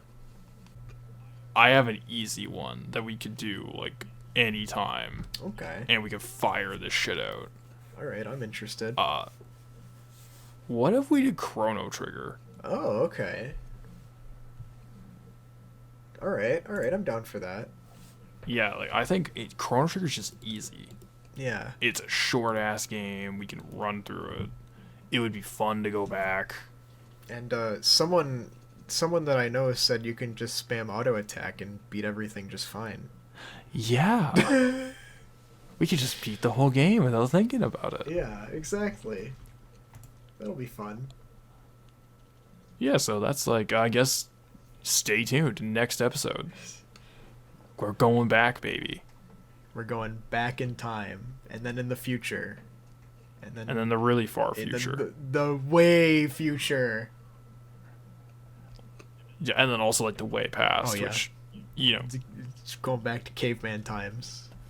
which, okay, 65 million BC shouldn't even count as a caveman time, but that's for next conversation. Yeah. Because at the end of the day, when the moon hits your eye like a big pizza pie, that's Omori. Good night, ladies and gentlemen. I was fucking waiting I knew you were gonna say 3 it. hours. I knew you were gonna say it. Fucking hours.